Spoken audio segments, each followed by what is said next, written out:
All right. Welcome, welcome, welcome, one and all, to the latest episode 389, I believe, of the Xbox 2 podcast.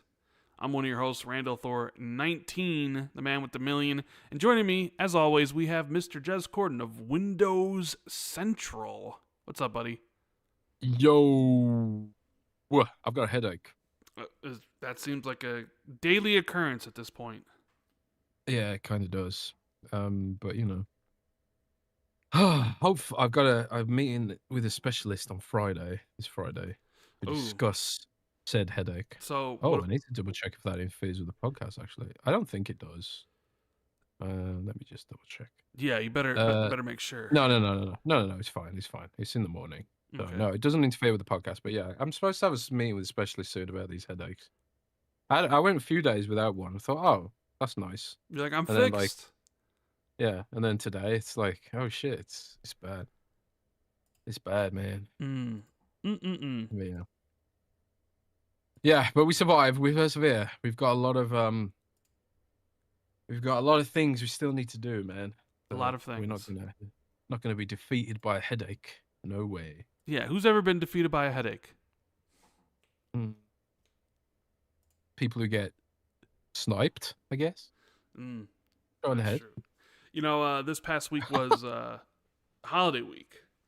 It's one of the reasons why we're doing the show on Monday.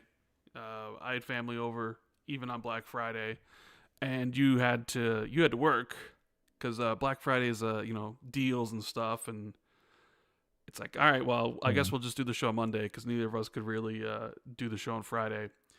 We had Thanksgiving on Thursday. I think that's a holiday that you don't even experience. You don't have that in Britain, overseas, right? No, we sure don't. No, there's no such thing as Thanksgiving. But like, I saw a tweet. Someone said like, we kind of do Thanksgiving every Sunday.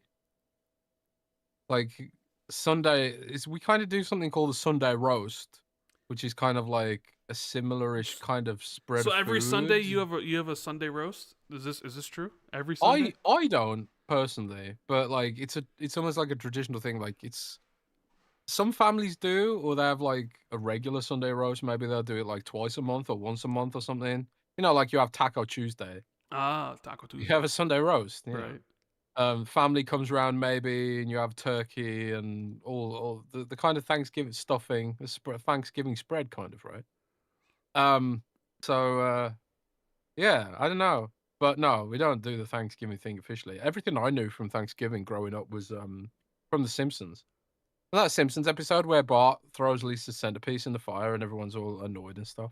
Mm, yes. That really old Simpsons episode. I think it's Very like old. from the 80s or something. I mean, Simpsons is That's, almost as old as me. yeah, God, that's You know, really I old. wasn't allowed to But watch The Simpsons when like it first came on. Like one of the things I wasn't allowed to watch was like Married with really, Children and The Simpsons. Yeah. why? I don't know. Maybe they thought it was too young and they were too edgy. Is one of those things. It Oh was man. definitely. I remember it was Married with Children and it was The Simpsons. Were like two shows. At the So time, I was not allowed to watch. I distinctly remember that because then I started watching Simpsons obviously later on, and I just remember saying to my parents, I was like, "You guys wouldn't let us watch this?" And he's like, "I don't know. I think my parents were also very, or at least my mom rather, was very much into if something would hit the news and it was like, uh, making like mothers hysterical about like protect your children from these things like these are really bad, type of stuff. Uh, it's really funny because I had the complete opposite upbringing. So like, I remember when South Park was being teased on British TV. I was uh-huh. about, I don't know, I must have been 8 or 9 years old, and uh, we knew it was going to be edgy because it was on at 11 p.m. on Channel Ooh, 4, ooh. and Channel 4 is like where all the edgy stuff is. But we were just like convincing my parents that it was a cartoon, just a kids show. I remember my mom asking like, "Why is it on 11 p.m.?" I was like, "Oh, I don't know. It's because it's American, something like that. Time zones. I don't know." Oh man, I remember watching that first episode of South Park when I was like, a little kid. I've never, I don't think I've ever laughed that hard in my life before or since. Yeah. Like literally on the floor crying. A You're a fucking little kid. I remember watching that. I was like, anal probe I coming out of was, Cartman's ass. I was either a Fucking so freshman in high funny, man. school or a sophomore in high school when South Park came out. And you were a little kid, huh? Yeah, man. Crazy. I was a little kid, Crazy. little boy. I used to have ginger hair, man. Used to have ginger hair. Yeah, when I was like 8 or 9 years old, I was proper ginger. So I you had don't, full-blown ginger hair. So you don't have a soul, at least according to. Well, I don't know. I like grew a soul because in my teens, my hair went dark, like okay, dark brown. Well, I don't But, like, know. I grew a soul. You were born, a ginger, so you probably didn't have a soul. You probably still don't now. Maybe that's one of the reasons why you got a headache. I absorbed one though, bro. Like how I'm only half ginger now. Like my beard is still ginger, but like the hair and the rest of the body, on your back hair and stuff, it's all black, like a werewolf. Ah, like a werewolf. Like a werewolf. Yeah. So we had Thanksgiving, but we didn't actually cook like we normally would. We actually ordered.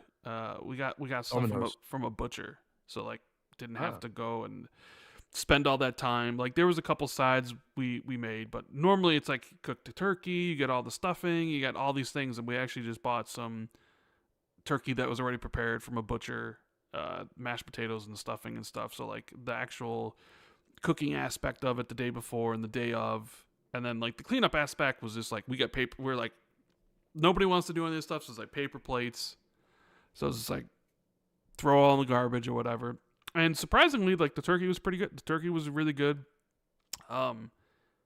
Everything was great, but I think one of the sides disagreed with me because I ended up getting pretty sick later that night, and it was not fun. Not fun whatsoever. Yeah, so, you said. Yeah. Poor Rand. Poor me. And then you get to do it all, in a month later when Christmas comes around. And I'm sure plenty of people will be here. And we obviously won't be having like turkey or whatever, but we usually have beef tenderloin or some sort of roast, I guess, for Christmas. But I love chicken, man. Chicken's good. Chicken? I mean, I like chicken too. Turkey. I mean, turkey's pretty good. I like that. But we had the dark meat is. Because we made sure to get like more white meat, but then we made sure like we also got to get the dark meat. But yeah, there's when you think the industry sort of kind of is a little quiet. They're teasing some stuff though because we do have Jeff Keighley's award show coming next week, so a lot of the industry is kind of keeping their announcements close to the vest because they figure like, well, why bother announcing it now? I mean, like games, it's like December. Games usually don't even release in December.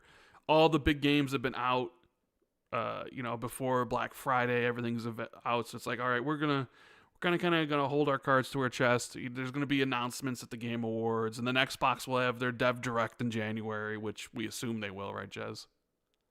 I mean, it's been 3 years now. This would be the 4th year coming up, or there is a Dev Direct in January. There definitely is. Yeah, and I guess the question people have would be like, well, what would be at the Dev Direct?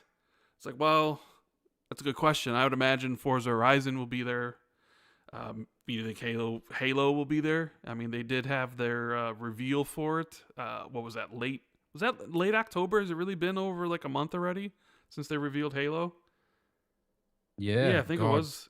Man, time moves time is fast. so weird now. Because 2020 with 2026, almost a month away from 2026, which is nuts. Like, and the pandemic like officially started in like 2019, was it? When the end of 2019, really when been the that first long? infections were detected.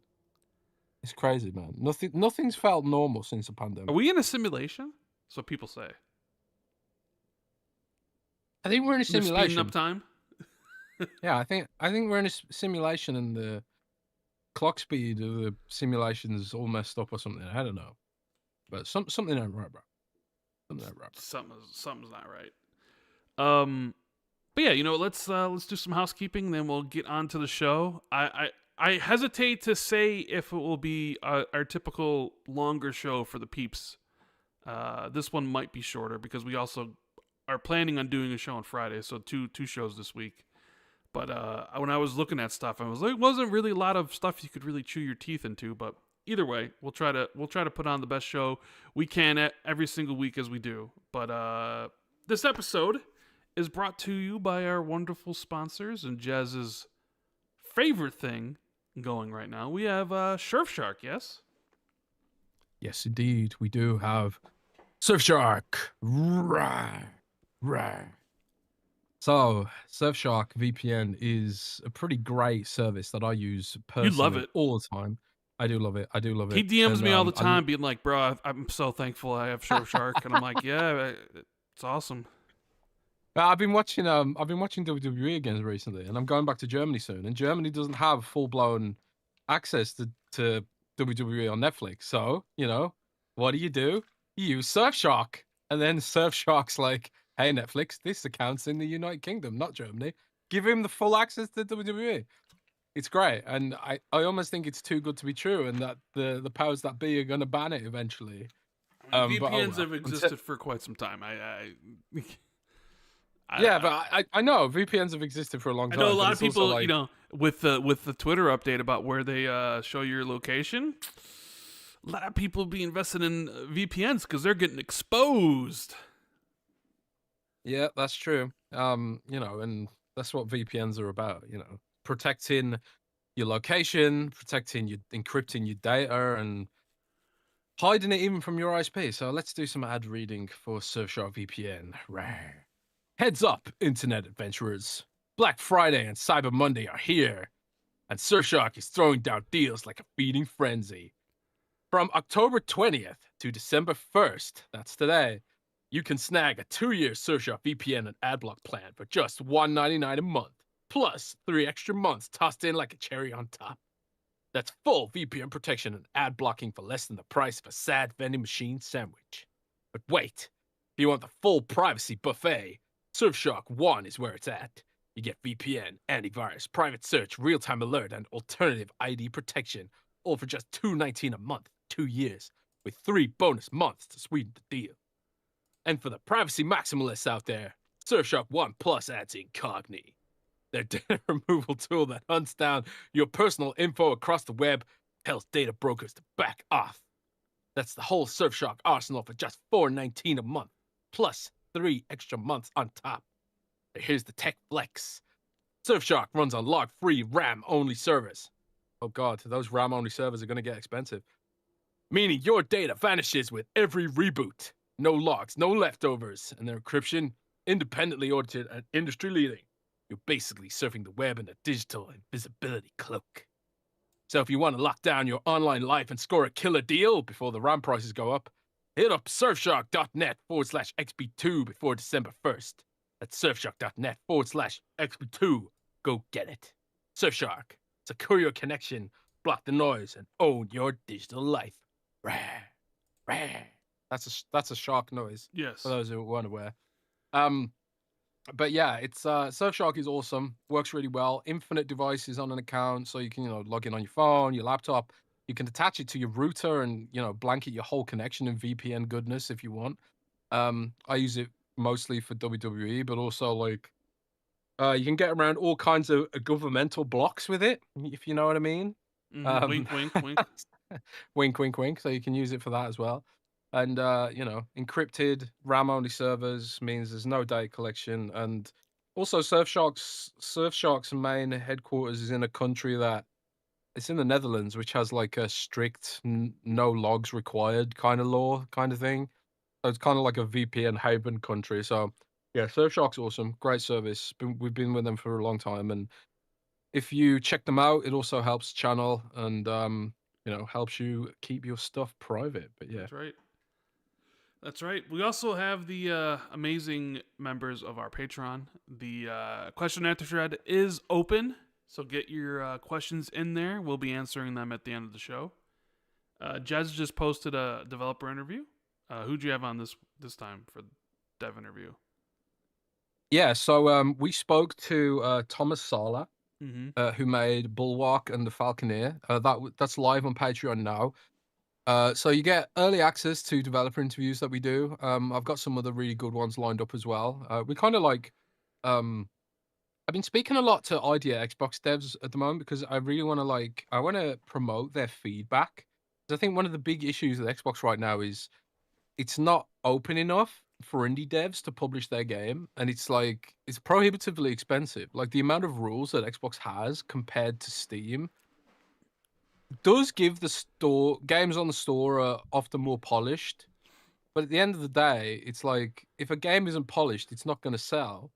So it's kind of like it's still devs are still incentivized to polish their games, even if Microsoft isn't forcing them to polish their games.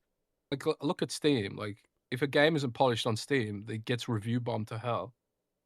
So I do think Microsoft needs to look at opening up the store a little bit and also improving the community tools. And me and Thomas Sala, we talked a lot about Steam versus Xbox in terms of publishing, and it was a really good show. So those go live early on Patreon, and also we do live streams there and other stuff, and also Q&A sessions are there. So and also it's running a 20% off deal for Cyber Monday, Yeah, which is which is going to be today. up. Yeah, it's Cyber today. Mondays. So How are the Cyber Monday deals? It really felt like uh, it, I remember like Black Friday years ago, and I like in my mind Black Friday. I envisioned people trampling over each other in stores to get these deals, right?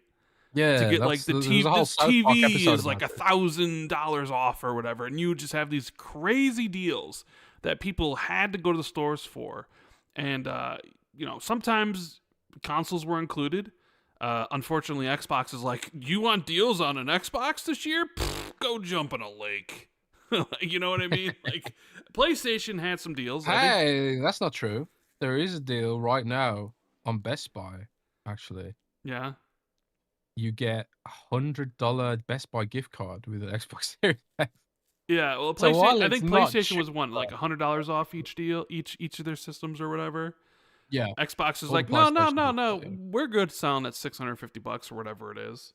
yeah. We're not doing no Yeah. deals. But this, I don't know if it happened last year, but it really stuck out this year, where I didn't hear anything about any special deal that people were looking for anywhere. It really felt like with the prices, considering how inflation's been, and then tariffs on top of it, so these prices are keep on going up. That like they just marked it back to maybe what it used to be, so it didn't really feel like you're getting a deal. Like there was nothing. I was on Amazon. I'm looking around. I'm like, none of these deals. And I sort of wonder, how is foot traffic at these stores? It really felt like this year was just trash for deals and Black Friday. I mean, I don't know. You were doing all the work for it and stuff, and Cyber Mondays today. Yeah. What is your perspective on it? I mean, we can see from our data that clicks are just way down across the board. And it's not just like tech or games, it's just like even everything. We've got fashion brands at Future and all kinds of stuff. And I think uh it's kind of interesting because Adobe does this Black Friday report thing. I don't know why it's Adobe specifically that does this report, but Adobe does the report into Black Friday. And they were like, "Oh, spending was up for Black Friday, blah blah blah blah blah." And this year was a record-breaking Black Friday. And if you actually like click into the report and actually look at the report, it was like, yeah, the revenue was up because everything's More expensive. really expensive. Yeah. But the clicks and the volume was down. So like the revenue was up and the actual sort of like the activity was lower and the revenue was only up because everything's still so expensive. But there was some pretty good deals. Like I spent the week scouring the internet, rounding up the best deals for Xbox, and obviously the Xbox consoles themselves weren't discounted, but Amazon was running a deal on Xbox Game Pass Ultimate, bringing it down to the previous price. So that was our best-selling item for Black Friday, was those 1 month Xbox Game Pass Ultimate cards, which was selling at the old price. So people stocking up on Game Pass Ultimate, that was the main thing, I think. We did some good deals on laptops. There was some laptops that have really, really good deals actually. Like sometimes like some of them were like over $500 off. And I think that's a case of like overspec laptops sort of clearing out their stock because they know they're not going to sell it otherwise. And I think that's why you don't see deals for Xbox consoles, Rand, because they make them to order now. They don't really make them, and they don't really sit on any stock anymore. So like all the investment money, they don't invest in Xbox stock. All the investment money for Xbox right now is going into cloud and fixing Xbox PC. So they're not sitting on any Xbox stock, is what I'm saying. Which is why, like, if you don't have a ton of stock in, it doesn't make any sense to do a huge sales event because you're going to sell that stock eventually, regardless. So, but yeah, Game Pass Ultimate did really well, and we did pretty good on Xbox Ally accessories as well. I was surprised. A lot of Xbox Ally kind of accessories were on sale. The best sale. Oh, and also Seagate storage cards. So Seagate storage cards were on sale. There's $120 off the 4 TB model of the cards. That sold. A lot of people were buying the 4 TB model.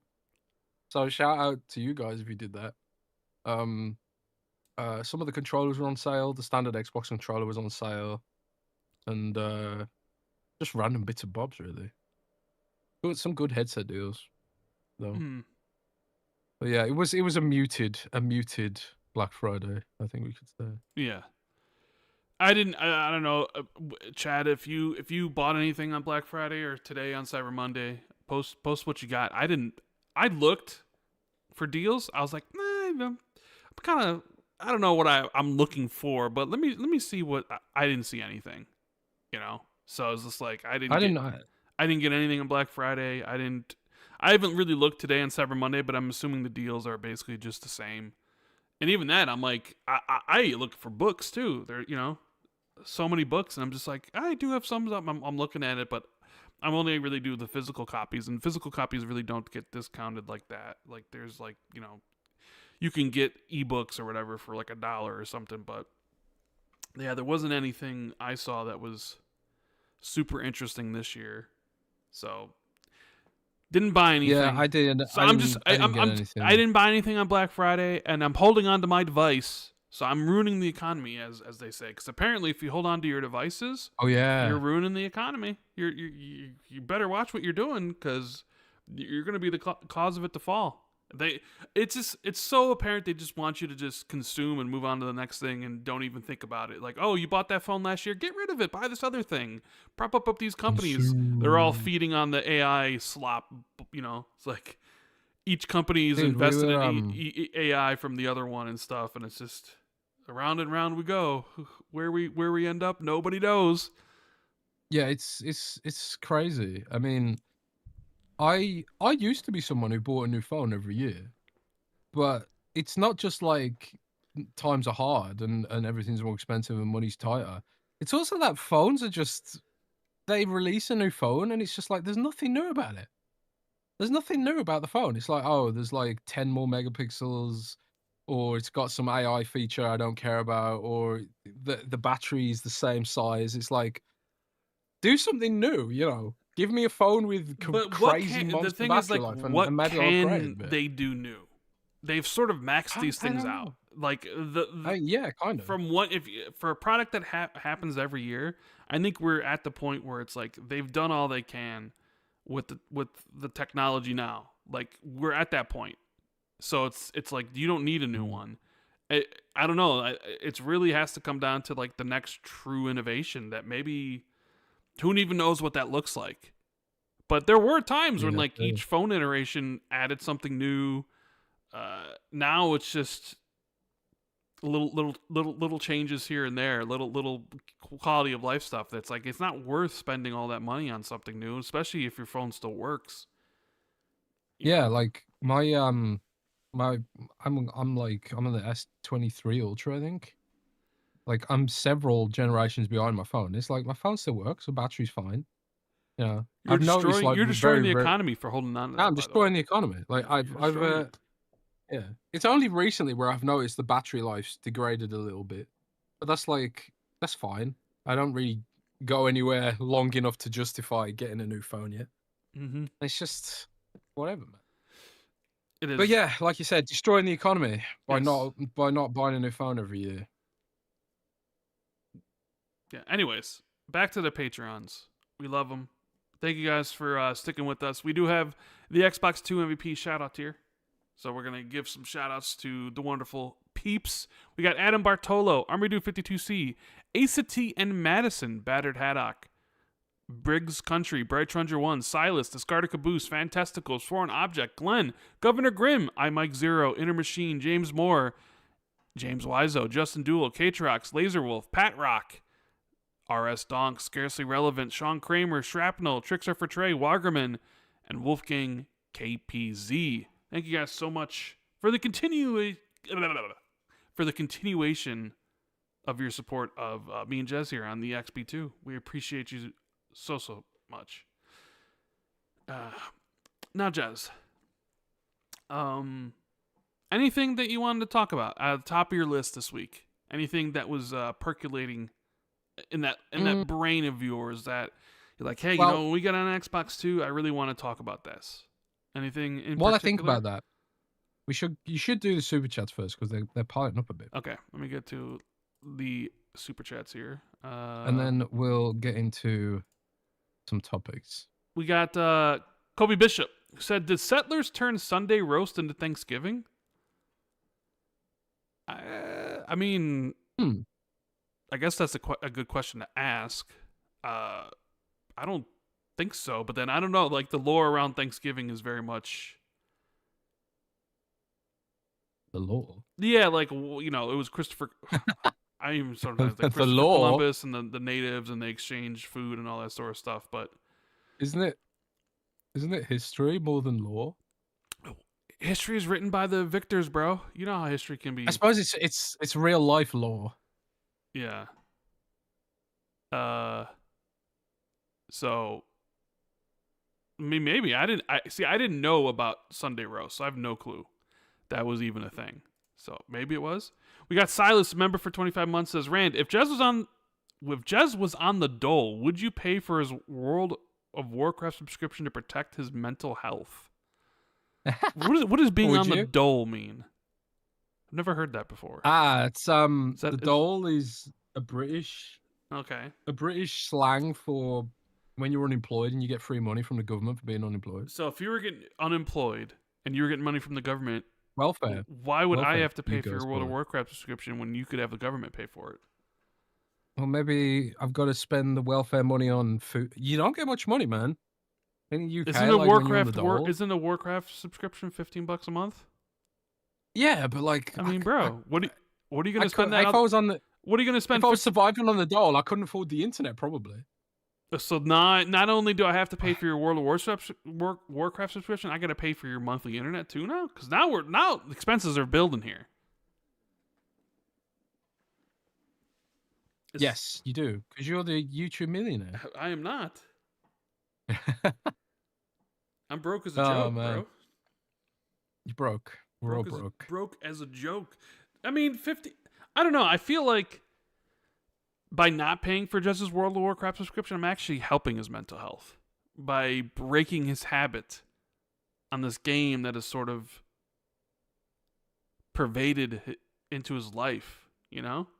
Just think of all the great things that Jez could accomplish if he didn't have the World of Warcraft subscription. So I'm actually helping him by not paying for it. Huh? Did you like that? I think that's I think you've abused the rules, but I'll accept it. Yeah, I mean, just imagine you stop playing World of Warcraft, your headache goes away, you go to the doctor, you got a clean bill of health, and all in all, it was World of Warcraft that was making you sick.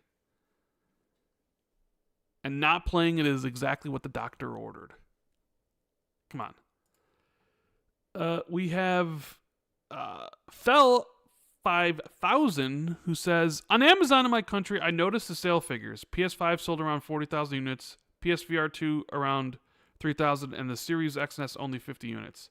This gen has been commercially disastrous for Xbox. How did Microsoft miscalculate this gen so badly? Well, I mean, I think there was a whole bunch of different factors. It's not really just like one thing. It's a conflux of many different things. Conflux. Yeah. Good word. One being like,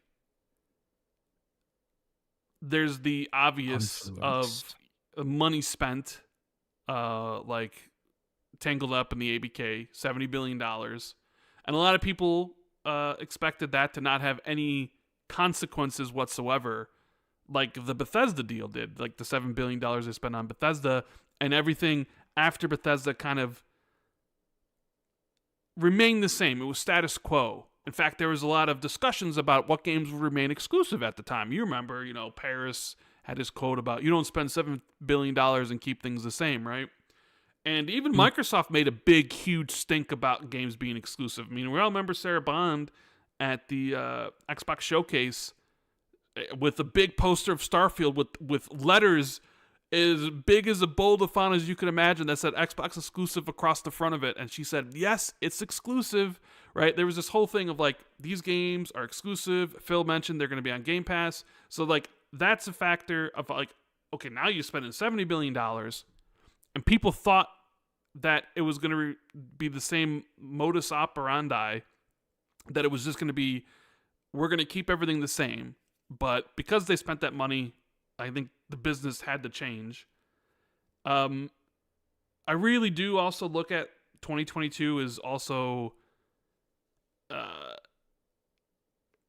they like, because if you chart what happened at the beginning of the gen with COVID and the pandemic and how the consoles were actually selling out, I mean, for almost 2 years there, they were like the Xbox Series X and X was selling faster than any of their consoles, and that was with like lower production, but they were selling out as fast as they could make them. In fact, I know PlayStation had their problems too with hardware production, but they outsold like PlayStation 6 quarters in a row. And Xbox had a lot of great content, maybe not necessarily at launch for the system. At launch, it was pretty barren. It was like Gears Tactics. And then December was like High Busters. Like they didn't have anything ready. I remember getting my Xbox from early, and it was like, here are the games you can test, and it was like a bunch of just back compat essentially games with some upgrades to it. And it wasn't really anything new, and it was like, all right. I talked to Thomas Saller about that because he was like, the Falconeer was sort of like accidental launch game for the Series S, and he was like, it got a lot of coverage. Developer. Yeah, there's a lot of marketing behind it. Developer, and and he was like, this was like, he was kind of saying like this was like way, because it's a solo developer, this was like way beyond the scope to have all that extra pressure from being a launch game, because there was a fat lot of nothing there, really. Yeah, and then 2021, I remember testing like Watch Dogs ray tracing, and it was like didn't even work. And then 2021 happened, and Xbox had a ton of games. You could probably argue it was their second best year of this gen. Maybe one of their best years ever. Like when in terms of high quality releases, from Halo Infinite.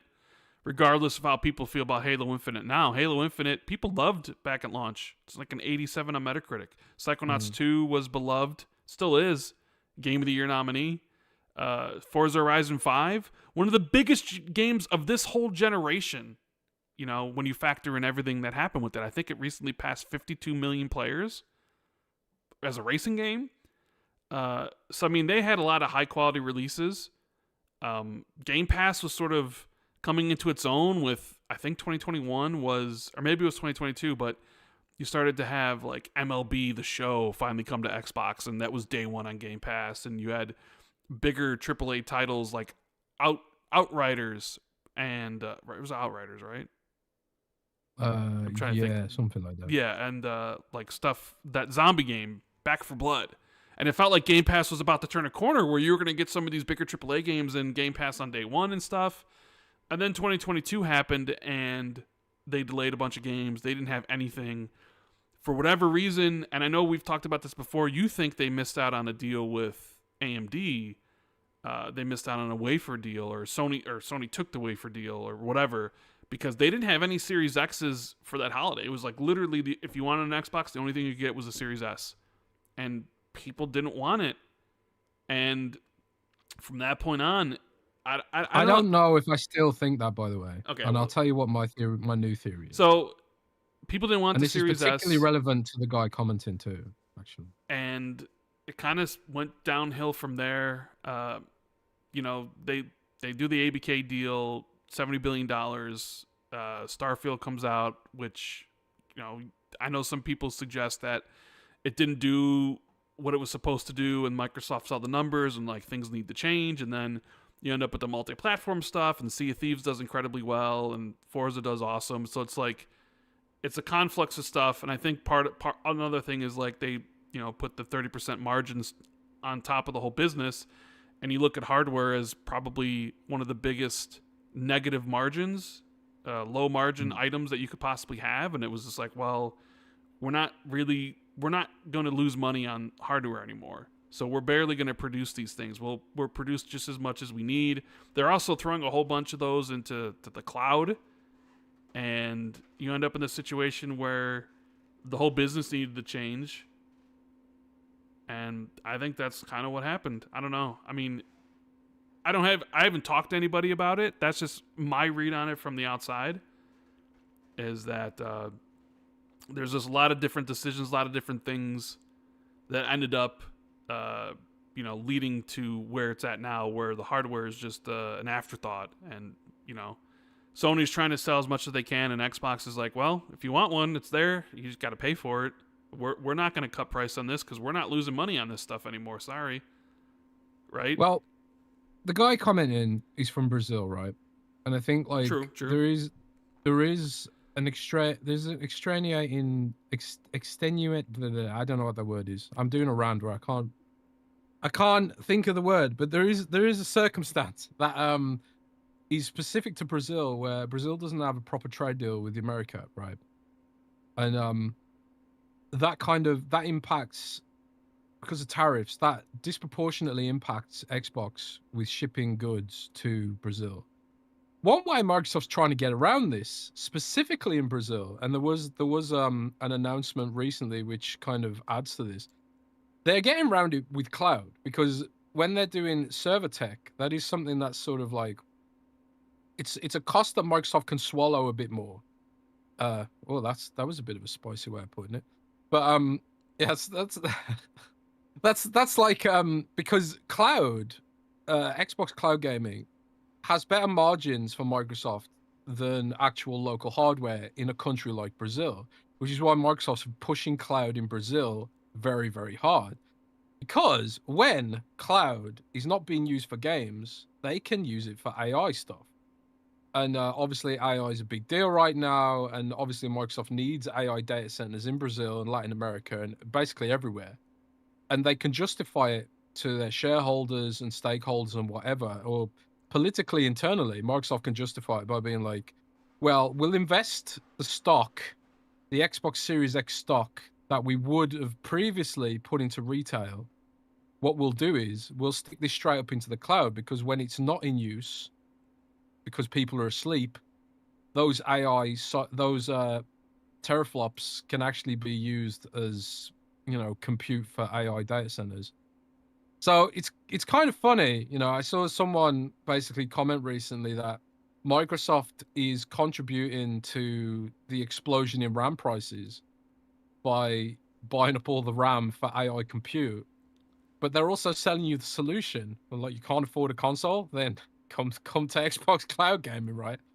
And I think because of Brazil's situation with trade deals and stuff like that, they're sort of like, they're at the forefront of this.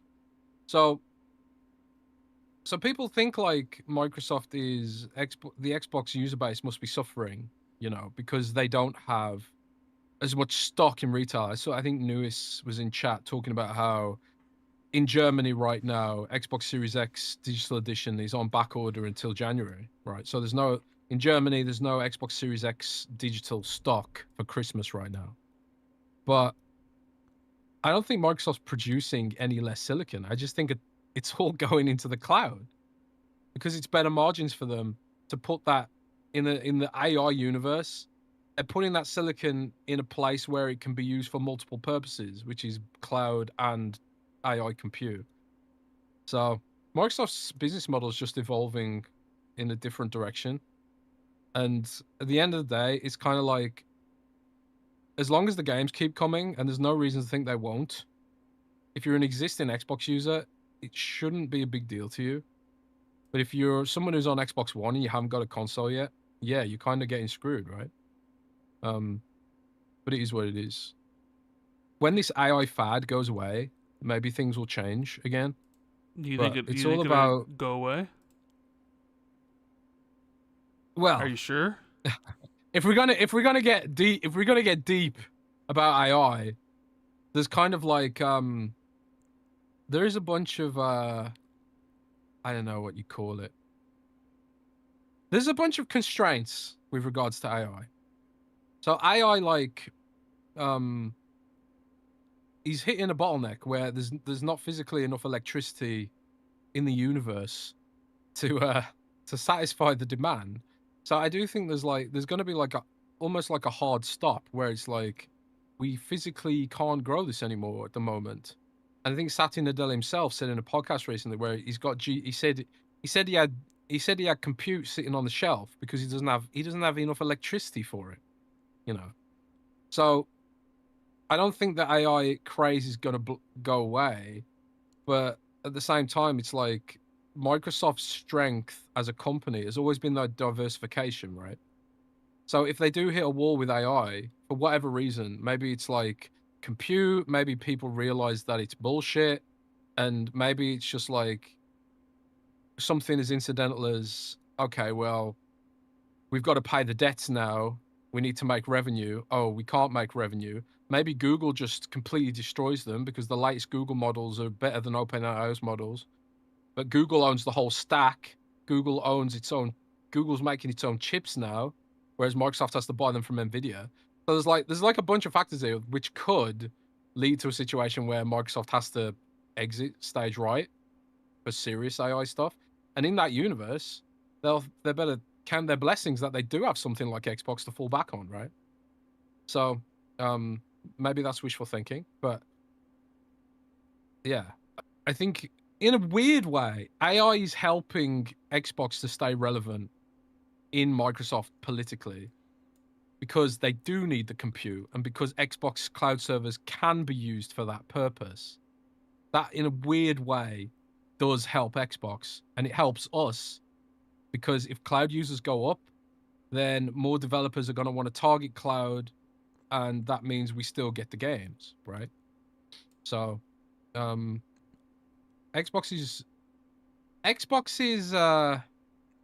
priorities have shifted, but I think for us as Xbox gamers, I still don't think there's reason to panic just yet. We also got let's see, Seth Monsters. It says I grabbed the Ray Neo 2 Pro glasses and plugged them into my Ally X. Wow, do it now. It's cheaper to buy the ROG and the glasses than the Legion Go. I never used those glasses, but I do have the X-Real glasses. The ones I've got, they sent them to me, so I'm very lucky there. So shout out to X-Real for that. But they are quite pricey, I find. I don't know how much those ones are, the cheaper glasses, but it is pretty awesome being able to have like a 50-inch screen in your eyes, on demand. I watched all of Cyberpunk on the X-Real glasses. I watched the whole thing. So the TV show, and that was like a pretty awesome cyberpunky way to kind of watch it. I remember I was at it was some kind of in-laws thing. I was in Germany, and you guys know I don't speak German, which is problematic for a variety of reasons. But I don't speak German, and so when my girlfriend's family are all being German and stuff, I sit there like kind of twiddling my thumbs. But thankfully, because of the X-ray glasses, I was just like, you know what? I'm gonna watch Cyberpunk instead, and rather than twiddle my thumbs, I'm like sitting there in this restaurant with the X-ray glasses. watching Cyberpunk You know, you like mentioned some kind of weirdo. Cyberpunk. Did you see their update about the game? 35 million I did copies not. sold, Oh yeah, I did see which that is actually. a faster milestone than Witcher. So they hit 35 million quicker than Witcher did, and they talked about the plans they have for some of their stuff, and they got a lot of stuff coming. I think they did say Witcher 4 is not coming next year, so don't expect Witcher 4 in 2026. Which is we didn't expect that. I think we're expecting 2027 at the earliest for something like Witcher. But man, what a Mm. turnaround! What a success story Cyberpunk ended up being from a game that was marred, especially because of last generation, to the point where like both console manufacturers were like, "You want to refund this game? No questions asked. Go ahead." And it's really hard to refund games on Xbox and PlayStation if you played any amount of time into them. And they were just like, "Oh man, it's so bad. Just whatever. If you already have 50 hours in this game and you want to refund it, you can do so, right?" Well, it's funny you mentioned that because I was told by a very good source that people didn't refund Cyberpunk on Xbox really, in any significant way beyond refunding anything else usually. And I'm salty about this, because I wrote in my review that Cyberpunk was a masterpiece, right? But then everyone came out and they're really angry about Cyberpunk. I tested the PC version. Um, I should have been a little bit, perhaps I should have been a bit more wary that they weren't offering Xbox code. But I was thinking, that um, maybe it's some incidental reason. I gave them the benefit of the doubt because The Witcher was amazing. And then it came out that the PS4 and Xbox One versions of the game were basically unplayable, right? And there was still a lot of people on PS4 and Xbox One at the time. So that was like, it drove a huge amount of negativity. But then you had I felt like there was a lot of bad faith takes about the game. Like, I remember seeing these YouTube videos where it's like, oh, the police don't have AI. And it's like, did anyone expect the police to have AI? Did anyone expect this to be a sandbox game like Grand Theft Auto? Because I I was think expecting an so. open world RPG. I Yeah, think I was people were. expecting an open world RPG. I never expected that. So I called the game a masterpiece, and everyone was mad at me about it. But I played Cyberpunk 2.0, and it's had some significant improvements. But the story and the general thrust of the game is the same as it was at launch, in my opinion. So I feel vindicated, bro. I feel Yeah. vindicated that it's gone on to do so well. So we'll see how long it takes them to get Cyberpunk 2 out, because they're doing Witcher 4 first. I think they're even doing the Witcher 1 remake. So it might be some time before we get Cyberpunk 2. But hey, take all the time you need. That'd definitely be in the 23rd. Here's a question for you: what comes out first, Elder Scrolls 6, or Cyberpunk 2? Or no. Obviously that's going to be Elder Scrolls. I guess the better question would be, what I comes don't know if first? that is obvious, man. I mean, if I said I don't know if that is obvious if I for said real. what would come first, Witcher 4 or Elder Scrolls 6, that would be like, oh, there might be some debate. I don't think there's any debate between because they're doing Witcher 4 first, right? So I don't think there's any debate about like, I think Elder Scrolls coming out before Cyberpunk. But the real debate should be, what'll be out first, Fallout 5 or Cyberpunk 2? Huh? That one's Cyberpunk like, 2. I'm gonna say Cyberpunk 2, man. I'm sorry. probably. And I hate to say that as a Fallout fan. I was they fixed Fallout 4 on the Xbox Ally Did they? finally. Yeah, so I've been playing that on the Ally a bit. Did they fix Fallout 4 an Anniversary Edition in general? Because I know that was sort of kind of broken in a way. Well, I will. Yeah, well, I said it was fixed, but it does crash. When I do anything, because it's really weird. Because I think I've got like, I think there is still some save file version mismatch. Because whenever I enter my Fallout save is really old, so whenever I enter an area that I've built myself, like a settlement, the game crashes, because I think the rules about building are slightly different on my save file than in the retail version. So was it fixed? I think maybe if you're running a new save, it might be okay, but if you're trying to use an old save, probably not. It's but Todd said it just works though, bro. So I don't know. Maybe it's my fault. Maybe I'm doing something wrong. Oh man, it just works. It just works, bro. It just it just works. It just Oh, works. on the topic of Fallout, Mm-hmm. my stepdad is 69 years old, right? Okay. 69 years old, and my brother came into my room earlier because I'm at my parents right now. I'm going back to Germany soon, but I'm at my parents at the moment. My brother came into my room and he was like, "Oh, Jez, Steve's watching the Fallout TV show." Ooh. Okay. So like, it's like sometimes you tell a story about how your sisters are, doing something like watching a show from a game, and that's how you know it's gone mainstream. My stepdad is like the boomerest boomer ever. So there's that's how you know something's gone mainstream for me, is if even like my parents know about it. And he's watching the Fallout TV show, and he had no idea it's a video game, no idea whatsoever. He just said he heard at work that it was good, and he started watching it. That's the It's same thing fucking that happened crazy with to my me, bro. sisters. No clue it was based on a video game. Just heard it was good. They asked me about it. I said watch it, and they loved it. And the thing about it was a binge. They binged it because you know normally a lot of shows are weekly releases except Netflix. But even Netflix is kind of for their biggest shows they do parts. Like the final season of Stranger Things is out, which I watched, and they released the first 4 episodes. And then a month from now they're releasing the next 3 episodes, and then I think like New Year's Eve they're releasing the final episode. So even Netflix for their biggest shows kind of get away from the binge. They do it in parts because they want to keep people subscribed. But I think the best thing they did with Fallout, which is funny because me and Paris always have that back and forth about binge versus weekly. But the best thing for Fallout was that they released it all as a binge. So people who started watching it who may not be into the Fallout universe, know anything about it, they watch an episode and they can just keep on watching the next, and then before you know it, they're hooked and they like the show.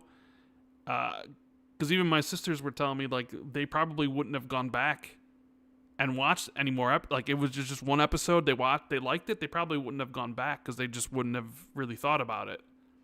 But it was all there, ready to watch, and I think that really helped the show get a lot of viewers that really didn't know anything about the franchise.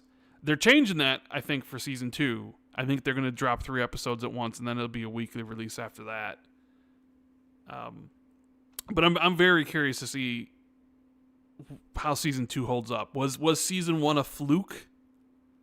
If it wasn't, we'll know. I mean,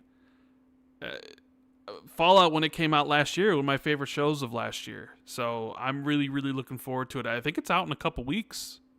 I think December 16th maybe, is it? But it's definitely, I can't wait to watch it. But I did watch Stranger Things season 4.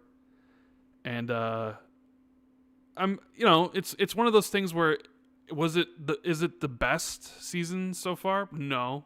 But they did a couple cool things in episode 4 that I'm looking forward to seeing how that progresses in the final 4 episodes. But man, I don't know if you've seen like the before and after pics of like when, because it's been I guess like 3 years in like timeline in the show, but then you watch what they were like 10 years ago, these kids, and you watch now and it's like, oh my lord. This is old. Well, yeah, man. I mean, they were like young kids in 2016, 2015 when they filmed it. Now it's, oh my god, it's Stranger Things that old. Yeah. And now it's, 2025. It's kind of like Harry Potter, right? Yeah, exactly.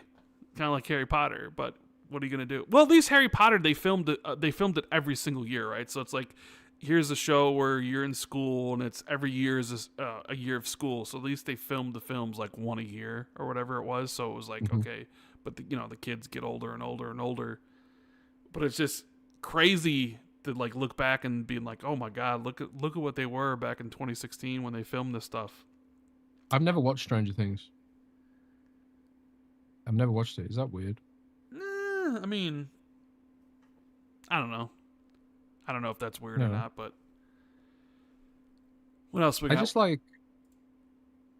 I watched a couple of episodes and I'm just like, this. Hey, if it's not for you, it's not for you. There's plenty of shows that aren't for me.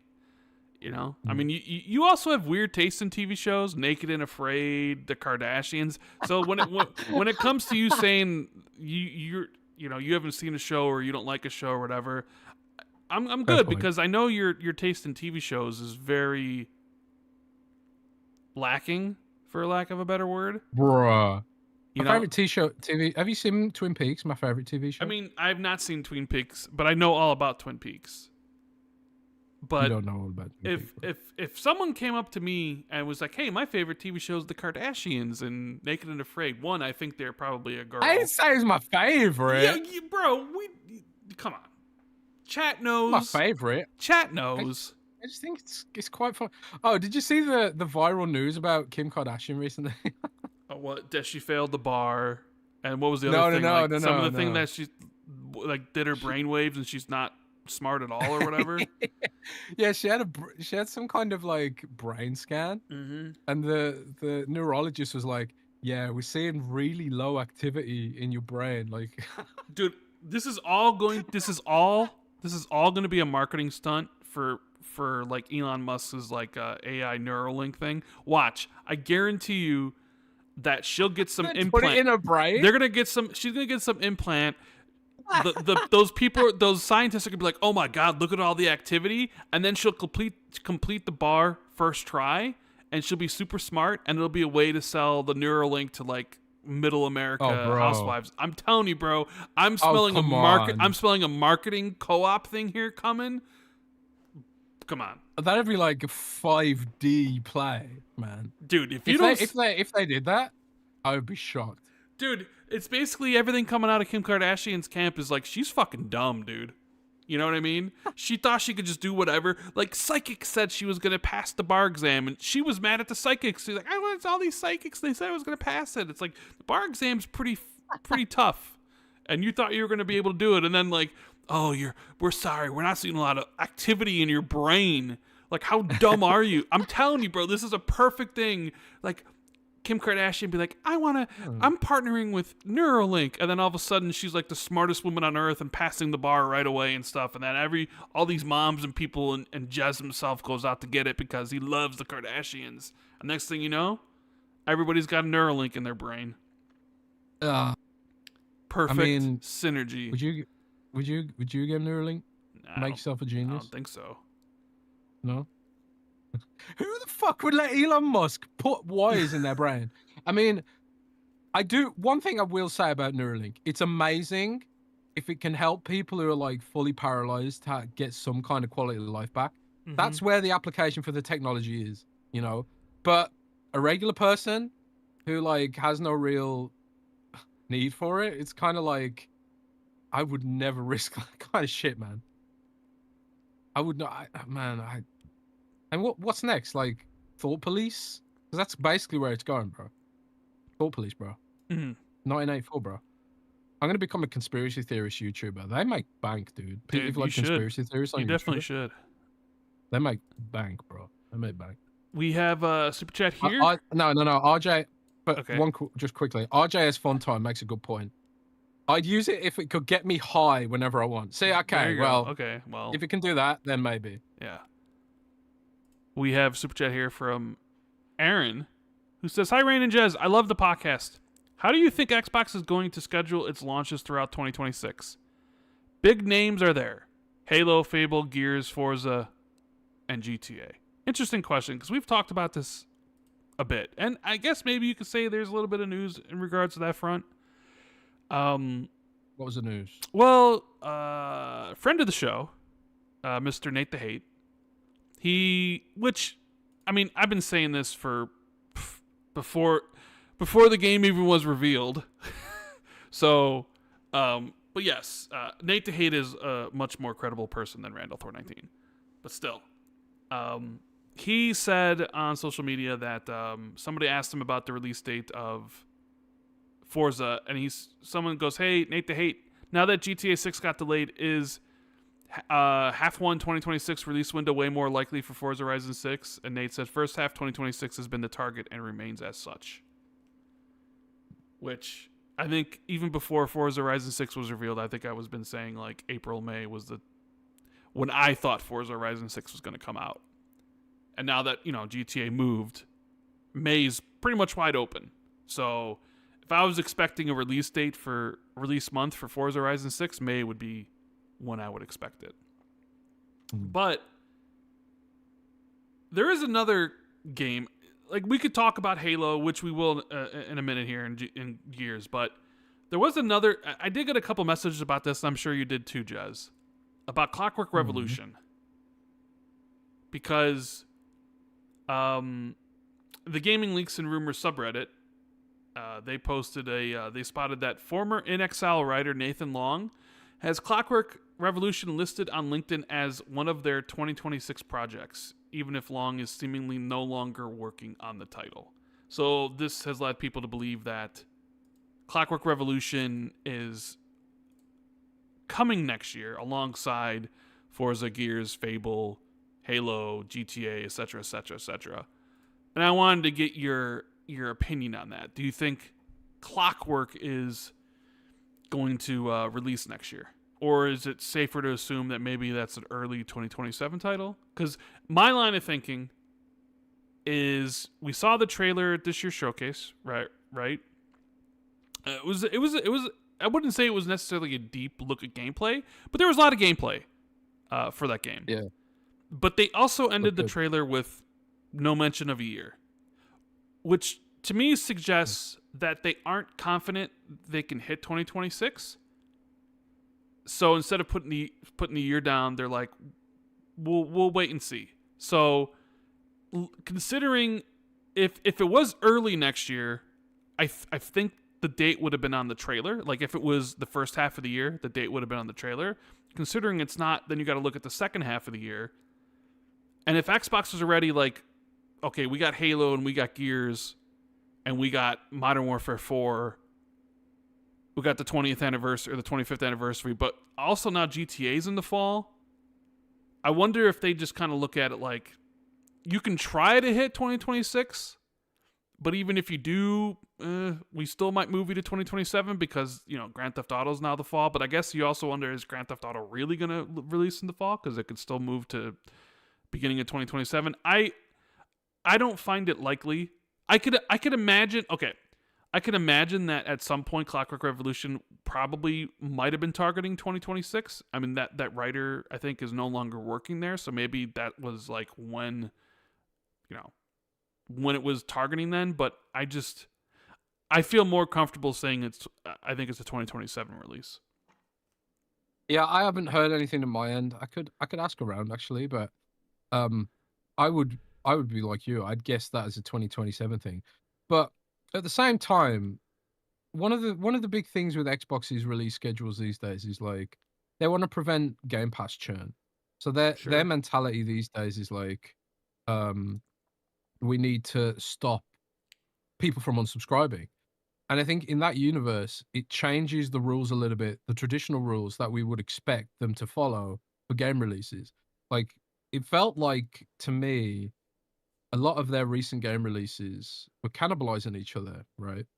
But if you actually look throughout the year, it feels like almost intentional that they do this. And I think part of it is like, we want a lot of variety in this quarter.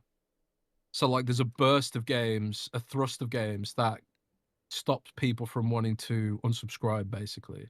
That's my assumption, at least. I don't know what their true patch cadence is or whatever. I mean, it's hard to know because they're hardly transparent about how they schedule their games. We just have to like look at previous patterns, right? And one of the patterns was like they delayed Avowed, to try and give it more breathing. Not Avowed, sorry. Was it Avowed? I mean, No, it was Avowed. They did delay Avowed.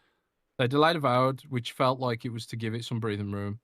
So they will do it in some which circumstances. Ended up not really, because it's still launched around a whole bunch of games. Yeah. Yeah. There's also that aspect to it. It's like how much does that really help these days when there's so much stuff? Like there's hundreds of games released every month now. When back in the day it was like hundreds of games a year or a quarter. And now it's hundreds of games a month. So it's like, where do you even slot games these days? I think that's why Game Pass like really helps the business model because people graze on the games. So there's more room for lots of games as long as they are in Game Pass. And then you get into a discussion about, I was talking to Thomas Soller about this on Xbox 2+1 interview. where we were talking about like how games sometimes struggle to get discovered if they're not in Game Pass. So there's like obviously a double-edged sword there to talk about. But yeah, I don't know. But I will ask around and see if there's any information about when we could see Clockwork Revolution. Maybe it's just not decided yet. I would like to see it next year, Brando, because I'm not a Forza guy.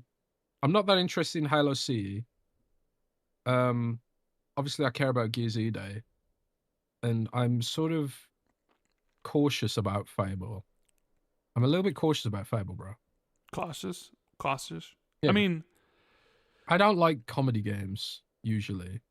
yeah, but I guess how much is Fable going to be a comedy game? Because we've seen aspects of it. Richard Ayoade's in it, for fuck's Sure. sake. I mean, I'm not saying there's not going to be comedy, and clearly from the trailers we've seen, there's going to be some of it. But also, it seems like the game might also be having like a darker aspect to it. We've seen. But then again, it's tough to say because the trailers we've seen haven't really showcased much. But yeah, there's definitely going to be funny haha aspects of it. But I don't know if there'll be a dedicated fart button like there were in the previous Fable games, right? No fart button? I'm not playing it then. Yeah.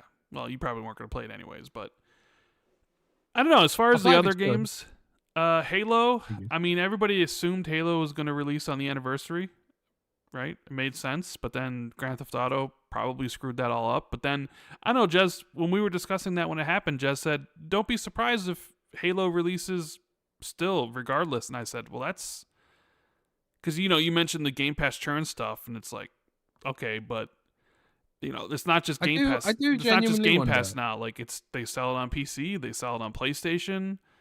Sure. It's like I do genuinely wonder though how many. I do genuinely wonder, right? And this goes back to Microsoft not being transparent.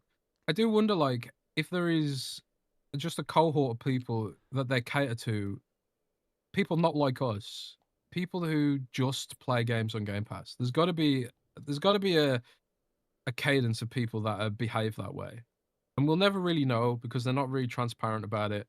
And I think part of not being transparent is like they don't want to undermine developers who do ship outside of Game Pass because obviously there's many of those still. But I do wonder like what kind of, I don't know, how much Game Pass drives their thinking these days. And I think we know that it's a lot, but like how much, I think it could be way more than even we realize. Yeah. I mean, I could see them setting up, I don't know, maybe Halo releases late summer-ish, like September. And then instead of potentially coming out in November, maybe it's like early September.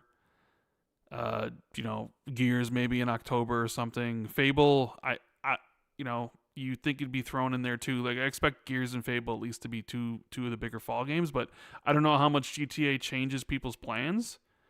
They're definitely going to be, worried about that. And I think we've even seen devs talk about that, or even articles from like Insider Gaming when they talk about sources where it's like you want to be out a month before GTA at the minimum because nobody's going to be caring about anything. So it's like you also got to worry about the Modern Warfare 4 and with performance of this year's Call of Duty maybe not being great as some of the early reporting of sales like being down 60% in Europe and stuff doesn't really bode well. Even though like on the Circana player engagement charts, I think Call of Duty's 1 on Xbox and 2 on PlayStation, if I'm not mistaken, ahead of Battlefield, even though Battlefield sold impressively well, best ever for the franchise. Battlefield's, at least for this last chart we saw, it was kind of it declined like a spot, so it's like still in the top 5. No, I did hear that sales were down for Call of Duty, and I think it's like definitely seems like it.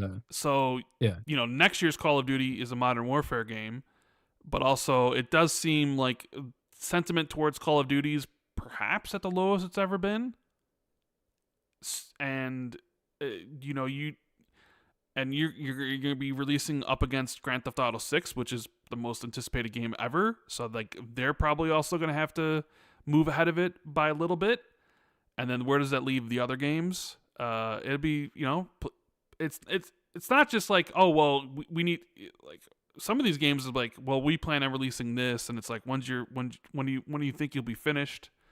And maybe they had assumed GTA would release in that time frame, so like Gears will be done in October and it won't impact it or whatever, because Sony also has like Wolverine, and I'm sure, even though I expect PlayStation to have the marketing for GTA, like I think a lot of money has been poured into Wolverine, and I would imagine they would want to place that as far away from Grand Theft Auto as they possibly can, because they want people to buy that game too. So you might see maybe a log jam of games like late September, early October, just to get out before that month window hits from Grand Theft Auto. Assuming it comes out. So I could see like Forza in May. I could see like Halo in September. I could see Gears in October. Maybe even Fable in late October. I don't know if that works, because I expect Call of Duty in late October. I don't know. I honestly, like, maybe they stack it like they did with this year with Outer Worlds 2 and Ninja Gaiden, where there's not a lot of crossover between their games. But also there's a lot more money spent on a Gears E-Day, a Fable, than there were on Keeper, Ninja Gaiden, and Outer Worlds 2, I would imagine, right? So, yeah, I don't know. I don't know.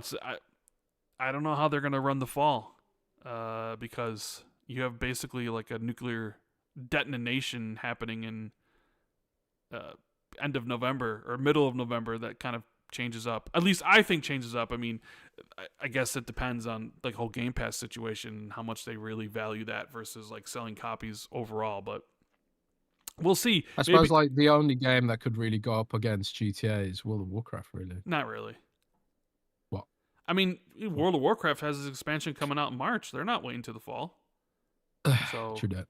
They avoided it. Oh yeah, that release date got announced. Yeah.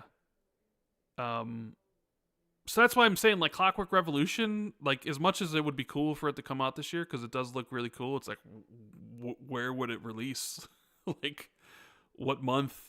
I don't think it'd be first half of the year. I mean, maybe we'll get a lot of answers at the January Dev Direct. Yeah. If like, let me ask you this.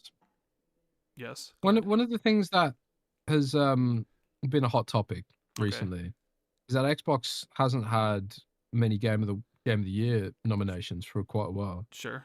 Do you think Clockwork Revolution and Fable have a shot based on what we've seen so far?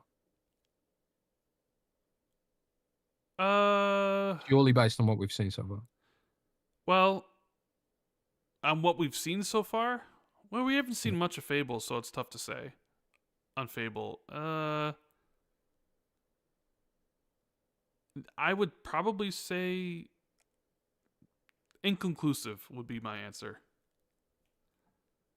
Mm. Inconclusive. So that's fair.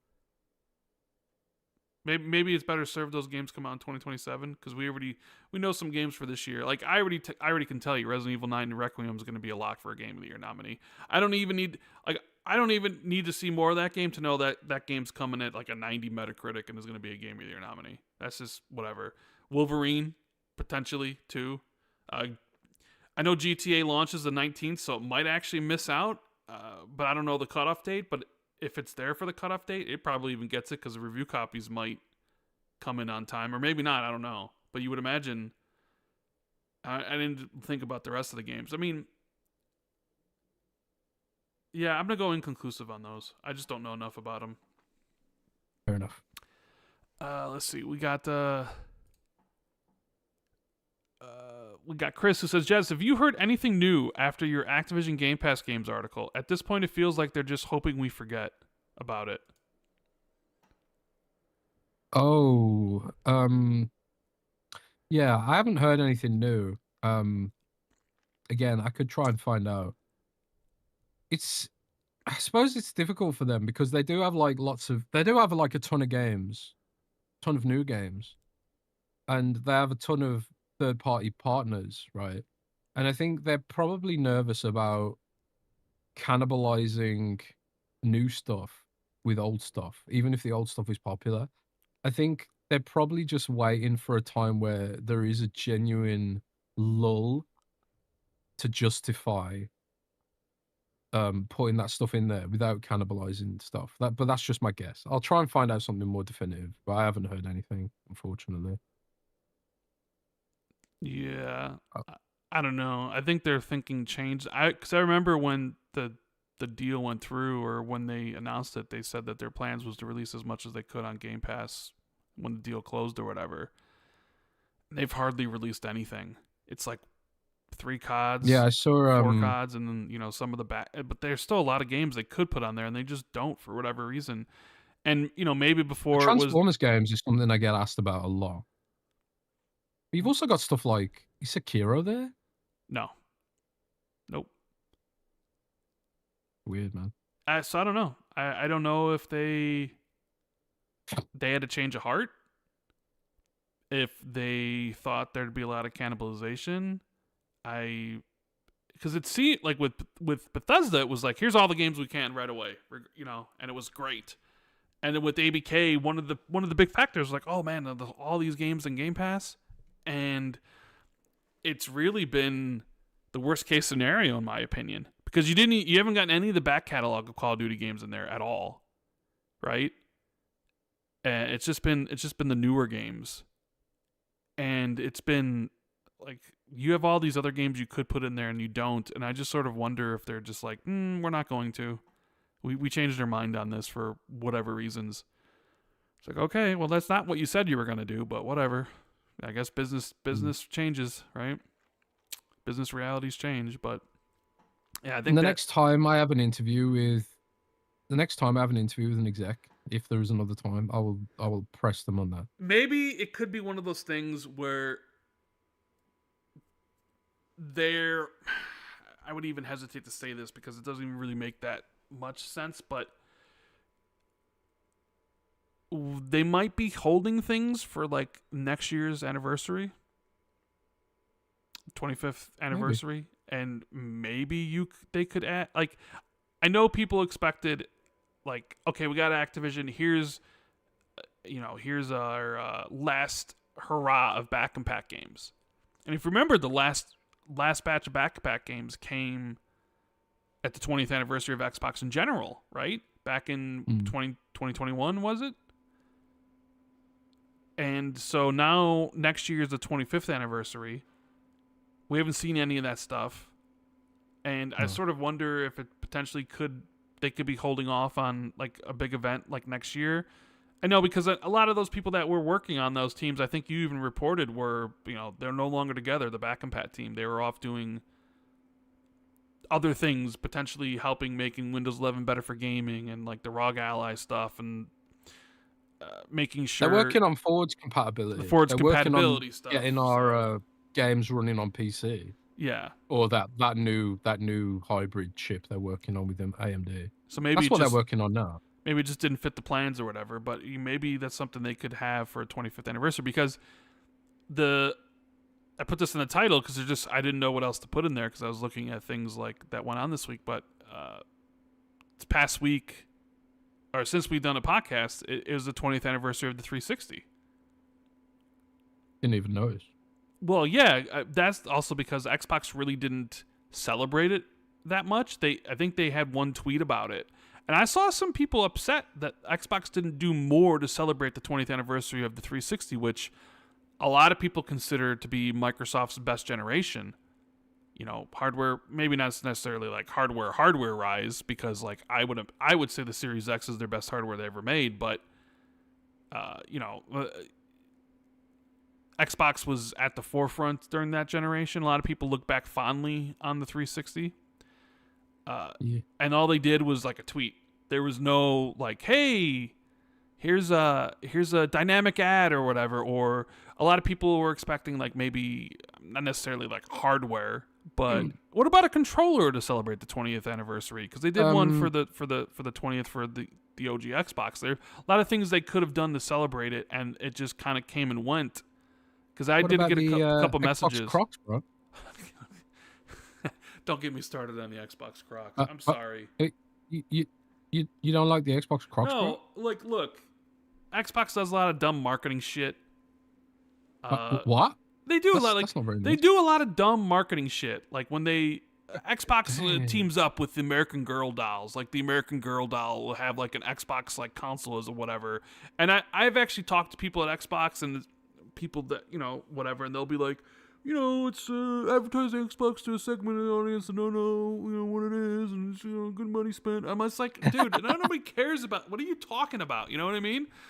And I'm just like, look, I understand it may fit like the whole, like this is an Xbox. So they play off of like, oh, this is an Xbox for your feet. I seriously, I know it's a joke. I literally saw that and I rolled my eyes. And maybe that's just like old man Rand or whatever, but I'm just like, that's not funny though.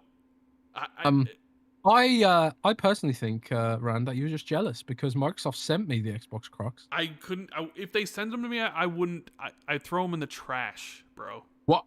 Bro! They'd go in the garbage. Harsh, they go in the garbage. Come on, bro. You don't like the Xbox Crocs, bro? No, I got the Xbox Crocs. I got a controller with a croc on it. Did you see the controller? No. So they did a controller for it that they don't sell, when they maybe could have done a 360 anniversary controller that people actually would have bought. Yeah. Well, I'll tell you what. I will give away the Xbox Crocs controller on our Discord this week. How about that? So if you sign up to our Discord, XB2, and keep an eye out, I will run a giveaway for the Xbox Crocs controller for people who want it. But yeah, it was pretty lame, But I got a soft spot for Xbox Crocs because, Rand, you may not know this. You're a Crocs lover? It was your idea. It was my idea. So in 2022, I tweeted Aaron Greenberg. I said, why is there no X Crocs? It was when they were doing the fridge, right? Yeah, they're doing the fridge, but it was also our good buddy King David over on Iron Lord's podcast. He's a Crocs fan. Yes. And King David got me into Crocs. And I was like, man, I really like these Crocs. What if there was some X Crocs, So it's me. I ruined Xbox. Sorry, guys. Of course it was you. Of course it was you. I like them, man. They're comfy. I love my Crocs, bro. There's nothing I like more than just, chilling in bed with, some nachos and my Crocs and watching the Kardashians, man. This sounds like a typical Jez day. But it's not even, I don't even really want to talk about the Crocs anymore. It is what it is, whatever. They're going to do whatever they want, even if it's like, I think it's dumb as hell, but I'm sure people who, someone who's like, I love Crocs, I think it's great. And I'm just like, all right, well, to each their own, I suppose. I want to talk about the 360. 20th anniversary. My favorite generation of all time. And don't get upset at me about that. We all have our own opinions, and I'm sure a lot of people might think, well, actually, the Nintendo was my favorite generation, the NES or the Dreamcast. We all... Dreamcube. Yeah, we all have our favorite systems and favorite whatever. For me, the 360 is my favorite gen. Probably next to second place would be a PS2 generation. So, and where would you rank the 360? And how would you rank those years? And what did the 360 mean to you? And do you look back on it fondly? Or are you more of like a Xbox One was my generation, that's when I started Xbox Mad type of thing? Were you too young to appreciate the 360? Too young?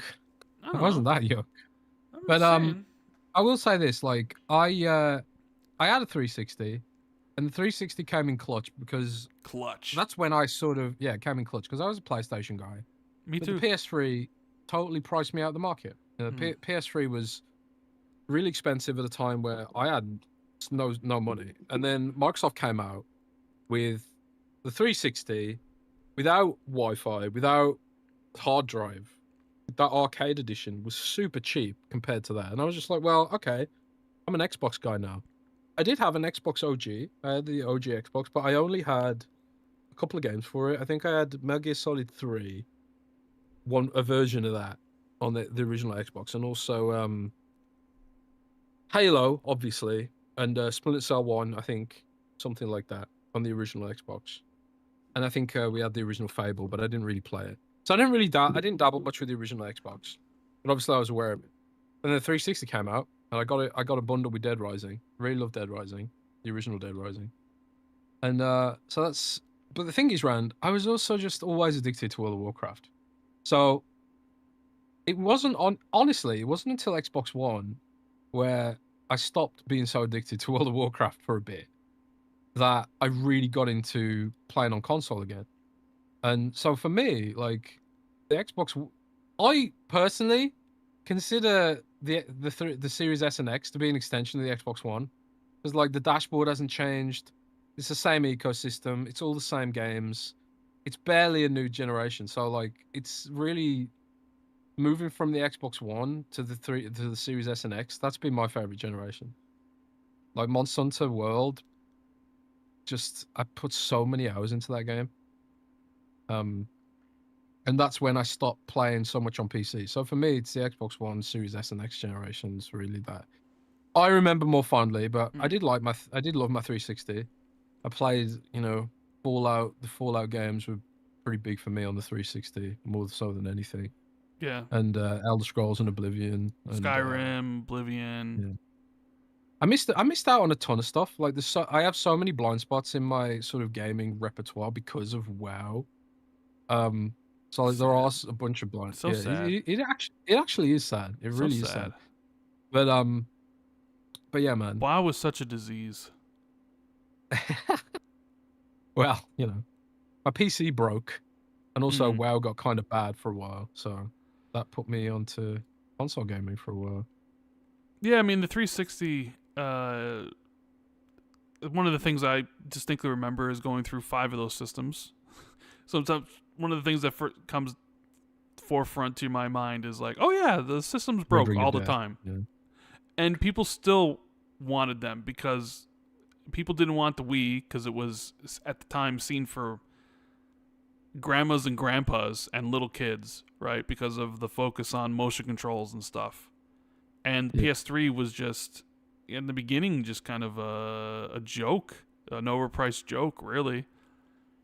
And God, like the games that they were coming out with from like Mass Effect and playing that, Saints Row, you eventually get like the BioShocks and stuff, and like all the games from that generation, like Gears in 2006, Modern Warfare, Call of Duty Modern Warfare, like revolutionizing multiplayer, Halo 3, like you're talking about, dude, it was such an amazing, every single year. Like all these great games that kind of even still have their blueprints now. I mean, Call of Duty is, they live service stuff, but Call of Duty is still kind of the same thing as it is now. And I think the AAA gaming space hasn't really evolved from the 360 very much. It kind of was like the blueprint. And Ubisoft was at the top of their game, right? That's when like Assassin's Creed started and Watch Dogs started coming out, even though like Splinter Cell. Well, no, we were still getting Splinter Cells during that gen. They had that exclusive 360 Splinter Cell game, if you remember, Jez, Conviction. I don't even know if it ever went to PC. I think it was only on the 360. Is it back compat, that one? It might be. I'm not sure. I don't think it came to other platforms. I don't think. But then there's the whole Xbox Live Arcade and how cool that was at the time. When you had games like Braid, Limbo, Meat Boy, all those like really cool experiences, Summer of Arcade, and how cool it was. Like you'd get like the best indie games and you'd feature them on the store and stuff. And it was such a cool system, such a cool time. And of course, one of my favorite, like the addition of achievements, gamer score, and all that sort of stuff. But yeah, I mean, I love the 360, even despite its flaws, despite it breaking, and I went through 5 of them, and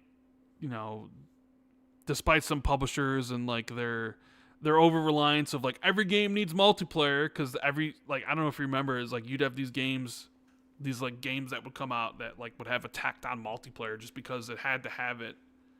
Oh yeah, like Tomb Raider and stuff. That was one of my earliest ever editorials. Was like, please stop with attack on multiplayer. Dead Space 2, remember, had multiplayer. Project Yeah. was it Project? It was like Project $10, where the EA games, if then they're trying to sell the online pass stuff. Where like now they're just trying to give games away for free because they want you to spend all this money on cosmetics. But back then they were trying to prevent people from playing online. It was like no, if you don't buy this game, you gotta pay the $10 for multiplayer. And it's like how much of the thinking has changed. And maybe some of that's like how much of the thinking has changed within the public, like the console manufacturers, the platform holders themselves. You know, like crossplay. Could you like during the 360 gen, you wouldn't think like crossplay is going to be a thing. Like these companies would never work together. You know, I mean, even remember when it first started. Remember when Microsoft, like during the Xbox, was it the Xbox later in the Xbox One gen? When it was like Jim Ryan, it was like with Minecraft, right? And Jim Ryan started talking about the kids or whatever for why there wasn't crossplay. You remember that? Was that during the late Xbox One gen? I forget. I don't know, man. But now it's like almost every game has crossplay. Oh yeah, when he was saying there was no crossplay for safety or some bullshit. Whatever reason it was. But yeah. So Xbox really didn't do much to celebrate it, and maybe that has a lot to do with the fact that next year is the 25th anniversary of the brand overall, and maybe they felt it'd be better served to save whatever, if they have any hardware ideas, and hardware meaning like controllers or stuff like that, not necessarily like hardware like console wise, but to save a lot of their stuff for next year, because it sort of feels like the 25th anniversary of the entire brand. You kind of at least want to do something meaningful for it. So maybe it was like, it's too close to whatever we want to do next year, so we'll just do a token. Hey, here's a tweet about it, and we're not going to really celebrate it very much, but for the 25th anniversary, this is what we're going to do. Or maybe they don't. I don't know. Maybe they just like, whatever. It's just another year. What does it matter? But we'll see. We will see. We have Phase 23 BKNY says, my top 5 games for the year are Dispatch, Ghost of Yotai, Chronos, Expedition 33, and Split Fiction. What's your top 5, Jez and Rand? Jez? I'll ask you first. What's your top 5 right now? See, it's weird for me because a lot of my top 5 are games that are not new. Okay. They're not new. They're new on Xbox, but they're not new on PC or PlayStation. So like Monster Hunter Stories, honestly, is in my top 5. I absolutely love this game. I'm so glad it's on Xbox now. And I know it's old. It's super old. It launched on the 3DS, for God's sake. But I love Monster Hunter, and I love turn-based... Jesus. Yeah, it launched on the 3DS. Or even the regular DS, I don't know. But it's a DS game. They ported it to Android, and then they ported it to PC and PlayStation and Nintendo Switch, and then they ported it to Xbox, finally, after me bitching, like in the Xbox community bitching about it. But yeah, I absolutely love this game. I love Monster Hunter. I love JRPGs. I love turn-based strategy. So I mean, Chronos has got to be up there for you. Yeah, Chronos is definitely up there. Chronos was amazing too. I love the European vibes, East European vibes, horror, sci-fi. Ticks every box for me. It didn't sell super well. I'm really sad about that. But at the same time, 500,000 copies, right? Yeah, 500,000 copies. But at the same time, it was really cheap to make compared to like the Western AAA games that, like, if EA had made that game, it would probably cost like 10 times more, while probably not even reaching the same level of quality. So, yeah, if you haven't played Chronos, definitely check it out. If you're a horror fan, if you've ever enjoyed Dead Space or The Evil Within or Resident Evil, you will love Chronos. I guarantee it. So Chronos is up there, but I think honestly, my game of the year now is probably Silent Hill 2 remake. But you played that last year, though. I didn't finish it though. I didn't finish it. Where are you now in the game? So I've just I'm walking around with Maria at the moment. Okay, that could be any point in the game, I guess. Yeah, we just went through the strip club section. Okay. So I'm absolutely loving Silent Hill 2 right now. But part of that is a little biased because Silent Hill 2 means so much to me as a kid growing up. Absolutely love that game. So there's a little bit of bias there. And then I don't know what else I'd pick. What are some that you would pick, Rand? So my top 5 would be Expedition 33 is number 1. So that's I think locked in stone at this point. And I'm surprised you didn't mention it. But then again, you also think it's overrated. Overrated. That's what you sound like. No, Even though you love the game, you didn't even mention it, Jez. Yeah, well, I'm tired. Because you don't. Expedition would be over there. Did you see the Hollow Knight devs basically were like, yeah, we're not expecting to win. Hollow Knight's gonna or Expedition's gonna win. Did you see that at all? I did see that. Yeah. Oh, Silk Song is probably up there for me. I haven't finished it yet though. Yeah. I mean, I did enjoy Expedition 33 a lot, and I played it straight through. But it also it didn't impact me the way that I feel Chronos did.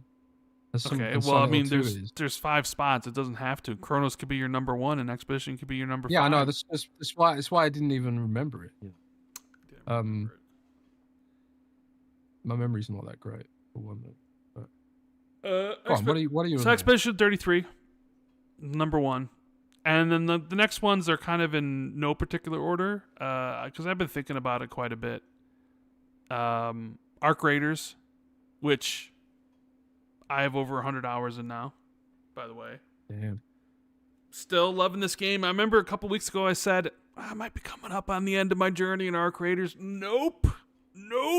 Still immensely enjoying my time. I look forward to every single night getting on there, playing with the guys, looting it up, doing some crazy stuff. It's always something really cool, whether it's you finding a bunch of stuff and getting into a couple fights and escaping or whatever. There's always, I don't know, the gameplay loop is, I'm kind of surprised at myself that I'm still playing it 100 hours in, even though I've completed all the quests, which weren't really that interesting, but it was always something to do. And now it's like, well, what goal am I working towards now? I have a whole bunch of things I want, but it's like, am I working towards the expeditions, which is basically like prestige mode, where they have a bunch of like things you need to donate to it, and then at the end you basically it's like a wipe. It's like a new game plus essentially. Like you lose everything resets, but it's a way for players to kind of start over, and you do get some benefits and some perks if you do it. Like I think you get more stash space or some more skill points that you can only get by doing it. So it's like, is that what's going to be my goal from here on out? Is it trying to do that? But yeah, I'm loving it. So like right now, so it's like Expedition 33, Arc Raiders. We have probably Dispatch, Split Fiction.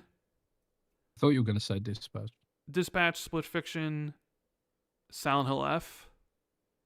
And then, there's some Shinobis like right outside there. Chronos would be definitely in the top 10. I need to go sit down and look at my Death Stranding 2. Definitely there. So I mean, if I was trying to order it, it'd be Expedition 33, Arc Raiders, Split Fiction, either Split Fiction or Dispatch, one of those two. And then like the fifth spot would probably be, what game did I say? Silent Hill F, with Shinobi and Death Stranding 2 right being on the outside of like maybe like Death Stranding 6, Shinobi 7, Chronos maybe 8. I'd have to look at all the stuff I played, but that's essentially that. And there's some games I haven't played. Like I haven't played Silk Song yet. I haven't played Ghost of Yotai yet, which I'm going to. I haven't played much of Battlefield 6 at all, which I'm surprised I haven't played much of Battlefield 6 myself, because I was really looking forward to it, but I just haven't played it. We were playing the Battle Royale when it came out, and I think we played it for like 4 days, and we were enjoying it, and then all of a sudden Arc Raiders came out, and it was like basically done. And I don't really have any interest in playing the multiplayer, mainly because, none of my friends want to play it. And that's part of the reason why Arc Raiders is so special, is because my friends get on to play it every single night and are just as excited to play it as I am, right? Mm. Where nobody nobody. So I haven't played through the Battlefield campaign, not, and I know it's supposed to not be good, but I wasn't expecting it to. I haven't even played Call of Duty this year. I'm just kind of like in this Arc Raiders mood right now. I'm like, sure, I could probably spend a night where I just run through the campaign, just to see for myself. But it's like, do I even really care to? I bought Silent Hill 2 on Xbox when it came out. I was kind of planning on maybe running through that because of how much I love that game, and it's like, I don't know when I'll be able to or when I can. I bought Metal Gear as part of like, the sales that are on Xbox right now. So I also bought Metal Gear Solid Delta, which I want to get through at some point. I bought Yotai, which didn't get to at some point, but all I want to play is Arc Raiders. So it's been a good year. There's been a lot of cool stuff. Like I don't know, if you had told me at the beginning of the year like Arc Raiders would be my number 2, where I would spend this much time in a game like this or an extraction shooter, I would have been like, you're joking. There's no way. But here we are. And that brings me to like, am I going to be playing Marathon, or is this Arc Raiders just it? I don't know. There's just something special about Arc Raiders, man. And I don't know. It's weird because maybe by next week I'm not playing it anymore. But then again, maybe I still have 100 hours left. I don't know. One thing I discovered about Arc Raiders, which I had no idea about, which I suppose is actually common knowledge, is that it's a lot of ex-DICE devs and specifically Battlefront. So like I went to a friend's house recently, and I played Arc Raiders for the first time briefly while drinking. So my experience probably wasn't the most normal, but I was like, I even thought then like, oh, the combat rolling and stuff really reminds me of Battlefront. Lo and behold, Battlefront dev. So and then it kind of made me want a new Battlefront. But yeah, I think there is just something special about that game. Yeah. It definitely also seems to be a game that is doing a lot better on PC in comparison to like how Call of Duty and Battlefield are, where like you look at Sakana's charts, and Call of Duty's at the top, but Battlefield's like number 4. And yeah, Battlefield does have a large PC presence, but it also seems like it has a large console presence, right? Where Arc Raiders, it's like that whole thing where like everyone says, "Oh, Overwatch is dead, Overwatch is dead," and it's like, no, it's actually not. It's just not very big on Steam because it's on Battle.net. Well, it seems like Arc Raiders is much bigger on PC than it is on consoles because it's charting on consoles, but it's also more towards the bottom of the list. So it definitely seems more geared towards the PC side of things, at least for the popularity of the title. But it does have I think for super casual players, right, who don't really listen to podcasts or read gaming news or scroll for gaming news on TikTok and things like that, the discoverability of games is probably an issue. And like Call of Duty is a known quantity. They know exactly what to expect of Call of Duty every year. So they play it every year, year in, year out. Like I say, it's a ritual, right? Whereas, like, if the store shows like Arc Raiders trending, all you get really on Xbox and Steam is and PlayStation, sorry, is a logo. Where like if something's trending on Steam, you're instantly greeted with screenshots, videos, all that kind of stuff. So you know a little bit better. Like, is this game for me? And I talked to Thomas Soller and also Dave from New Blood Interactive, which is what the game you see him right now on the stream from Dusk, which came to Xbox Play anyway. We talked about discoverability a lot and how like the cultures of discoverability impact devs on Xbox and PlayStation and Nintendo compared to on Steam. That's probably a factor too, but I don't know, could be wrong. So it's funny, I just got tagged by the one and only Idle Sloth, and I think somebody else tagged me in our Discord.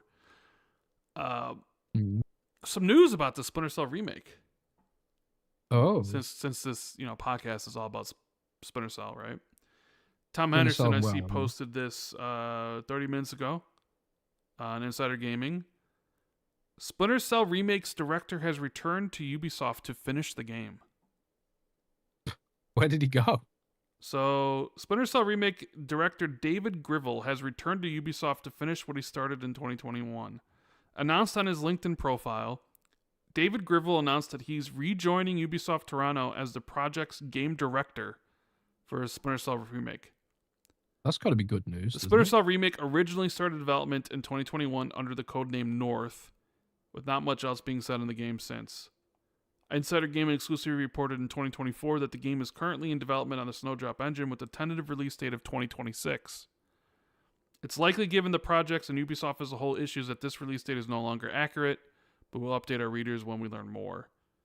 Insider Gaming received footage of the project in early 2025, which showed Irving Lambert speaking to Sam Fisher in a superb cinematic. As it's understood, the Splinter Cell remake is a fully fledged remake from the ground up, which will include being built around a modern audience from the ground up rather than a simple graphic rehaul.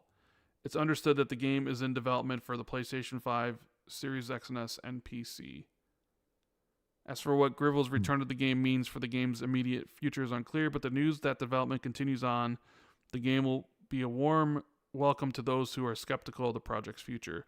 So apparently he was like the game's director, and then he left the game, and now he's back on the game again. How do you feel about that as a fan? I mean, I want a new Splinter Cell game. They just put out the Netflix show. There's no game to tie it to. And we know this remake has been in the works for a bit. Apparently it hits a troubled snag, which is one of the reasons why the guy left. But now he's back. But it's also like, oh, you just rehired the game director. So how much more does it have to go? Clearly 2026 ain't happening. It sounds like a complete remake, more of like Resident Evil style than, say, like a Gears Oblivion style, which, would probably need to be, since Splinter Cell was like an OG Xbox game. I mean, the blueprint's there kind of with Hitman. I mean, you could sort of do the Hitman style stuff and see how successful that franchise became. Because the Splinter Cell games were always kind of, I don't know, I'm excited. I don't know when we'll get it. I don't know if we're going to be 2028, but it definitely because he announced it on. He's back. I'm the game director of the new Splinter Cell. So I mean, that's what he said. I don't know when we'll see a trailer for it or whatever, but I just want a new game, man. You got the show out there doing pretty well, renewed for season 2. It was actually a good show. Do you think the show might have been a catalyst for more investment? Because Ubisoft was probably like, shit, we've got something here, and we can't afford to not have something. So let's try and get the game director back. I mean, maybe. I don't know. Because I guess they could have just canceled the game if they were having a bunch of problems with it. Although, apparently, I don't know if you saw, apparently Beyond Good and Evil 2 is still a thing. I guess there are some job listings for it or something. It's like, yeah, I did see that. Yeah. Okay, man, that game has been in hell for a while. I don't know what's going on, but we talked about when I was doing my 360 retrospective of how Ubisoft was like one of my favorite publishers back then, and then like now they're like almost a shell of themselves. Right? Sure you see, I don't even know if we talked about it. You see that they announced the Far Cry television show? I did not see that. Yeah, an FX show of Far Cry. It's supposed to be kind of an anthology series where each season's different with new characters, a new storyline. But yeah, Far Cry TV show, because we know there's a Far Cry game, right? I don't know when the Far Cry game's supposed to come out, but I wonder if that's going to be tried to be more and more of a thing where you have, because it's got to be tough to try to marry a game and a TV show together, because game development takes a hell of a lot longer than a show.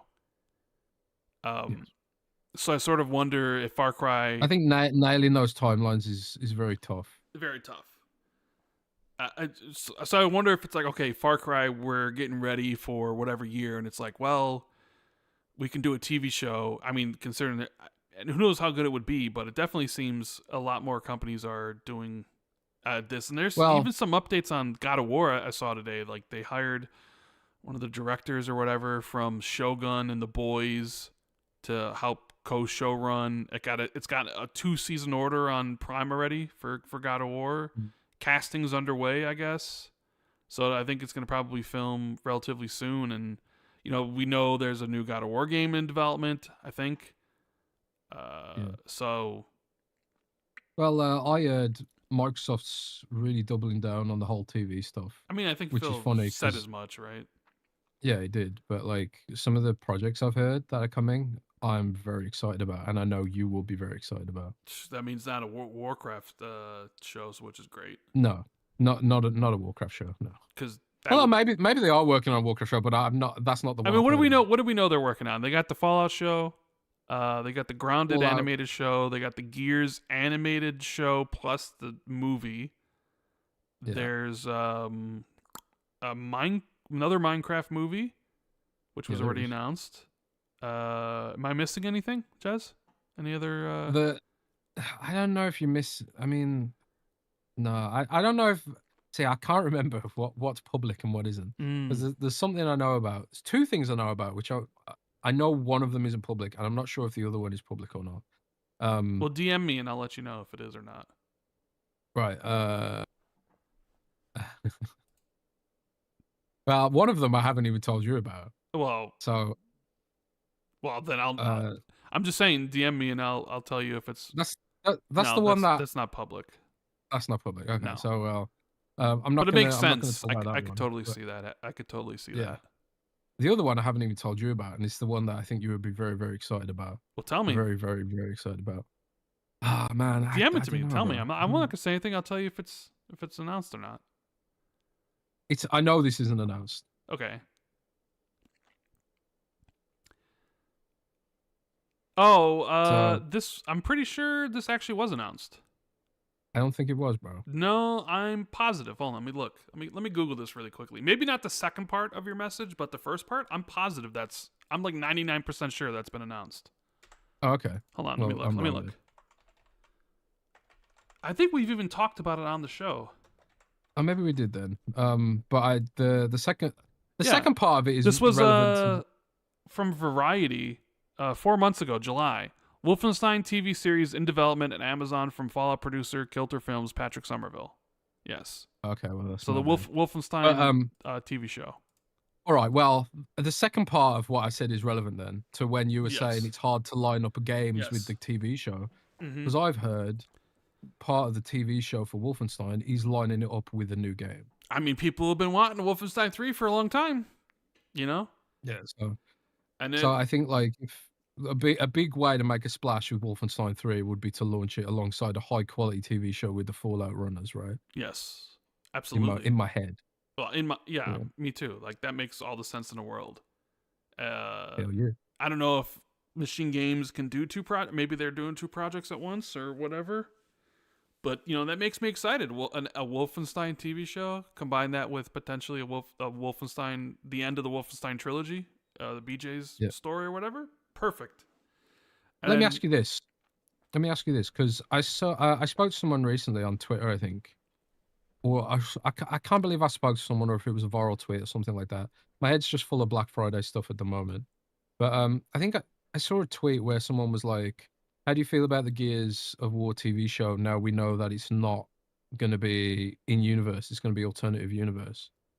And I don't know if that was accurate or not, but do you think? I don't think they've said anything. I don't think they've mentioned anything about the TV show or the animated show in a long time. So I'm not sure if that's even true. Yeah, maybe it's not even true, but like with regards to Wolfenstein, do you think it needs to be in universe or can it stand on its own as a sort of separate thing? What do you think about that? So, well, I guess that's a good question. I don't know. I look at you look at there's 2 ways of looking at it. You could look at what like Halo did with Paramount, where it's Master Chief, but they kind of did their own thing with their own lore, right? And people didn't like it. But then you could look at what Fallout did, where it is the same universe, but you're really not going to run into any of the new characters, like the characters we would know or whatever. And it's just like they do their own thing, but it is canon to everything. So you could have a Wolfenstein show that doesn't necessarily have BJ Blazkowicz, and it's like somebody else from somewhere else that fits into like the lore of the overall franchise, but it lets them tell the story they want to tell without being tied down to specifics of stories you've already, the games, stories the games already have told, I get you. So like halfway, because like Walton Goggins is in the next Fallout season as a canon character. So like they kind of are merging them a little bit, but It's kind of funny. It's almost it's almost reminds me of what happened with like Harley Quinn. Harley Quinn was a Batman animated show original yeah, idea, yeah. and it became so Yeah. popular that they moved it to the comics and the overall stuff. Like, so yeah, Walton Goggins made the Ghoul so incredibly popular that it was like, yeah, we're gonna bring him to the games, right? Because why not? Um, I mean, we talked about this last week because like they had not last week, a couple weeks ago, N7 Day, where they talked about Mass Effect and their plans for the show and how the show's not gonna it's not gonna be a retelling of the games, and I think most people, for the most part, were pretty happy with that. Uh, you know, but then there are some people like, oh no, it should be a retelling or whatever. I think both me and you were like, no, that's the right way to go about it. We don't need a That's retelling of definitely Mass Effect 1, right? I Or think Mass the Effect 2 or absolute whatever. yeah. Because I guess you I could think look the at it like absolute Last of Us, apex of because The sorry, go Last on. of Us are just retellings of the games.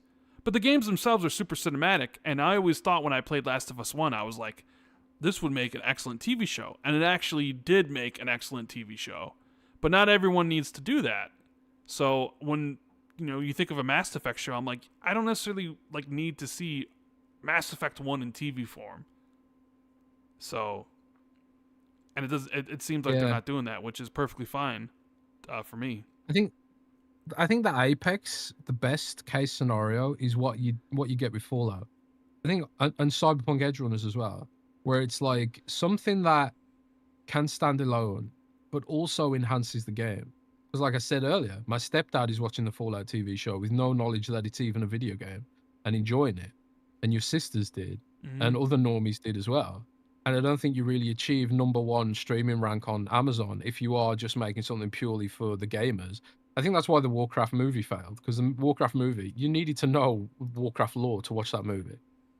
You absolutely needed to know the lore.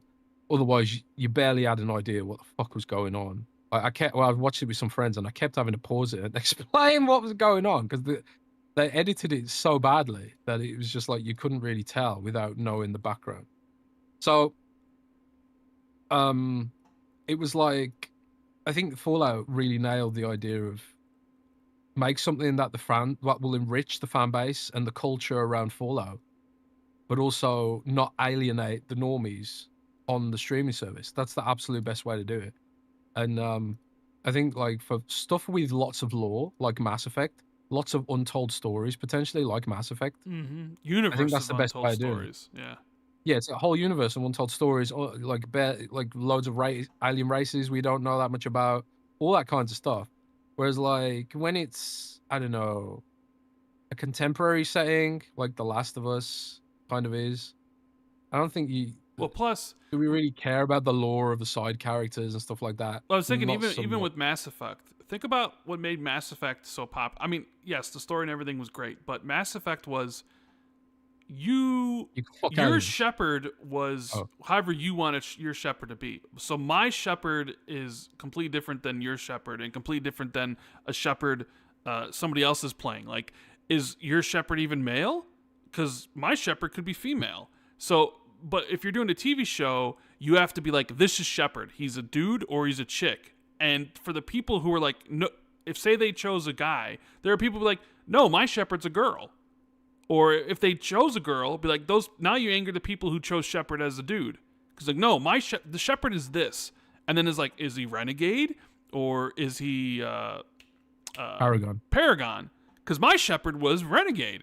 So you get this created character aspect, and now you has to be one way. So now you can anger people who be like, well, that's not like what I envisioned for the character to be.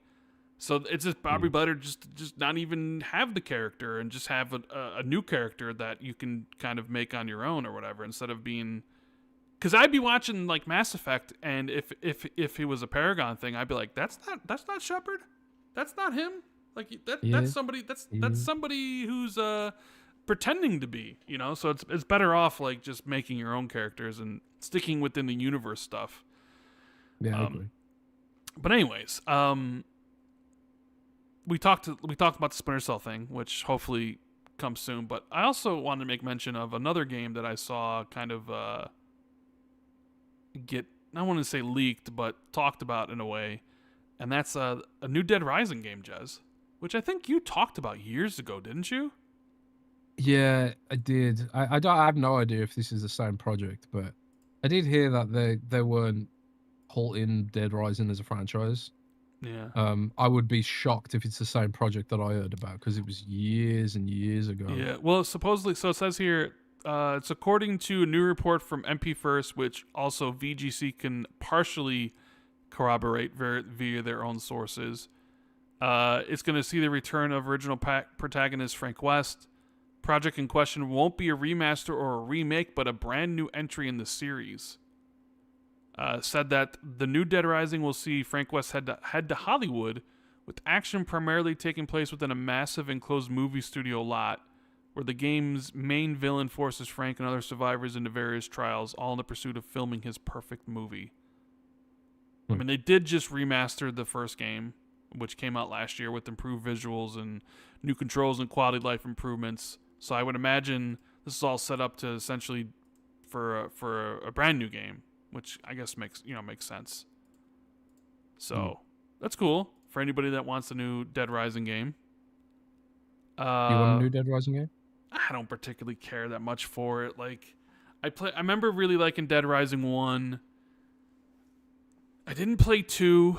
I did play 3, mainly because I think that was a launch title for the Xbox One, so I eventually got around to it. I liked it, but I didn't necessarily love it. I didn't play 4. So I'm just like, eh.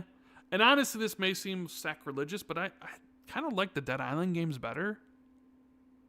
I don't think that's sacrilegious. I think a lot of people would agree with you. Yeah, I mean, I like Dead Island 1. I didn't really particularly care for Dead Island Riptide, but I really liked Dead Island 2. I played Dying Light, which I quite enjoyed. I haven't played Dying Light. I played like a couple hours of Dying Light 2, and I think I stopped playing it because of another game. Haven't played Dying Light the Beast, which you played.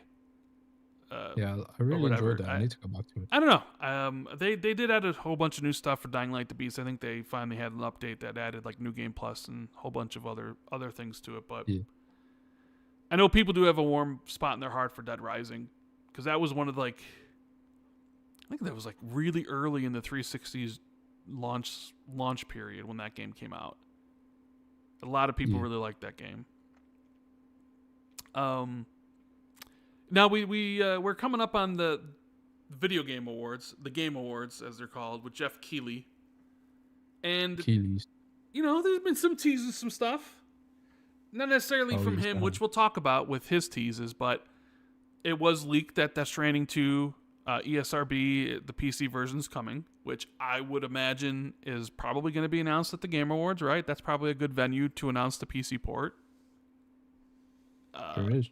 It's funny because I saw that ESRB thing, and it was like Death Stranding 2 is coming to PC. And you know how many tweets I saw where it was like, "Oh, so much for PlayStation walking back their PC ports or whatever." It's crazy how much your little rumor that you weren't sure about pervaded the culture, shall we say? To be fair, it wasn't just me saying that. Like there was a lot of like, I don't know. It's what you mentioned before, like how some PlayStation content creators, when it's like positive news about Xbox, they don't like it. When it's positive news about PlayStation, then suddenly I'm correct, right? Mm-hmm. So like they took like the vaguest kind of commentary or speculation about it. It's kind of similar to the I don't know. I was speculating about the Diablo statue recently, and people were like, "Oh look, not the Diablo statue, the big Game Awards statue." I was speculating about that as well because I've heard Diablo's at the Game Awards in a big way, and I still think that's true. So don't count that out yet. But people were like, "Oh look, Jez is wrong again about the statue," and it's like, well, everyone was guessing what that was going to be, right? and I was just joining in. I didn't put a report up about it on Windows Central because I had no idea what the statue was. All I know is that Diablo is there, and it looks pretty Diablo coded to me, that statue. But yeah, it is what it is, man. It's Twitter's gonna tweet well, no, about it's whatever just funny bullshit. because I saw this as like, oh, I thought we were running, they weren't doing any more PC ports, and it's like, I get it, you know, but I don't know. I also think, I will say this, I think the jury's still out on PC ports because Death Stranding's different. Kojima owns it. Sure. So if Kojima wants to Kojima and add a PC port, he's going to get a PC port. Do I think God of War gets all the PC ports in the future and more specifically Xbox ports? I don't think so. I don't think we see God of War and shit like that on Xbox unless it's via Steam and unless it's the older games. I do think PlayStation's still evaluating whether it's even worth doing. And then, yeah, I know there was that report they made billions and billions of dollars, but they might also be like, does this not harm our own platform? You know, especially in a universe where Xbox, the next Xbox is going to have all that shit, you know? So I don't necessarily think, you can just assume that they're still going to go ahead with all that stuff in a post Steam Deck universe. Well, speaking of that, I don't even know why this made the news rounds, but Linus Tech Tips thinks the Steam machine, he's figured out the price of the Steam machine. He thinks it's going to be $699, $700. It wasn't my prediction $699 as well. I think it was. I don't know. I think it was, yeah. But I said $699 without a controller. That was kind of like my prediction. And I still think that might be optimistic. So you probably maybe coming in at $799 then. Yeah, maybe. Hey man, see, man. Those RAM prices these days. Yeah, it's all about RAM and shit like that. It's cooked, bro. Mm-hmm. It's cooked. You know, AI needs RAM, tons of RAM. And yeah, so like there's you mentioned the Jeff Keighley tweet, which had people speculating, and it was like a picture of a mural, lot of like figures in this like big statue, and people thought it was God of War because some of the armor lined up with Kratos was wearing and had a lizard in it, which was a lizard in the last game.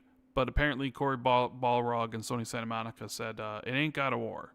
I think they said that today. Oh yeah, and there's a crocodile there as well. So people were like, it's going to be God of War Egypt because you know, Nile crocodile and stuff like that.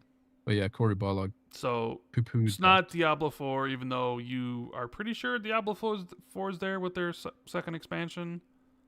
Yeah, if Diablo is not at the Game Awards, I'll take the L, but I'm pretty sure it is. We'll see. It doesn't seem like it's like at least this statue's for God of War. I know some people were speculating Elder Scrolls 6, but I don't think it's that. But I don't know. Maybe it is. I don't know. At least it has people. It was funny because when people were thinking it was Elder Scrolls, I saw some people were even speculating Half-Life because I guess of where it was located. It was close to a road that was like it was close to a road named Mesa, which, you know, Black Mesa is the site of like Half-Life. Right. So people were thinking it was Half-Life 3, but that wouldn't even make sense to be. And then like people were like, oh, it's just Diablo 4, and they were so disappointed. It was like, oh, fucking Jeff, Diablo 4, of course, it's something stupid like that, right? And now, well, the reason I thought it was Diablo 4 was because I'm pretty sure Diablo's there. Like, if I'm wrong, then I'll take the L. But I'm pretty sure Diablo's there. And B, Blizzard's done stuff with statues like this before. They have like a statue guy. So for me, it was like, oh, that's got Blizzard all over it, you know. But yeah, it's apparently not Blizzard because it's Jason Schreier. So now the people continuing to guess. And there's been other games that have been teasing, like not necessarily teasing, straight up saying Exodus is going to be there with the new trailer. I think Replace is going to be there with the new trailer. I think I saw them tweet something today about it. So yeah, I mean, I don't know what other things will show up. I don't know if Xbox has anything else besides Diablo 4. I mean, do they show up here with a Gears E-Day trailer when you could just wait until January for a Dev Direct if you wanted to do something there? Mm. You know, it's tough to say with Xbox now because you have a show basically coming less than a month later. Yeah. But yeah, I don't know. I mean, I do think like the statue's kind of cool. I was looking at it, I was like, that's a pretty cool statue. And then you told me you thought it was for Diablo 4, and I was like, oh, that statue sucks then, because I was like, who cares about Diablo? You know, Diablo's old Yeah. news, man. I don't know. Diablo's old The news, reason why, and it wasn't even I that thought it was good. Diablo. It was kind of boring. Shut up, bro. You The reason why I you thought don't it was even play it Diablo. anymore. Oh yeah, I'm waiting. I'm waiting. What I'm one of are you the waiting for? New class, new season. yeah. So there's a new season coming for one thing, and I've heard that this new season is gonna have some pretty cool shit in it. So when I heard it, I reinstalled the game to get ready for it, and let's see what happens, bro. See what happens. See what happens, huh? Sure will. Are you looking forward to this year's Game Awards? Anything in particular?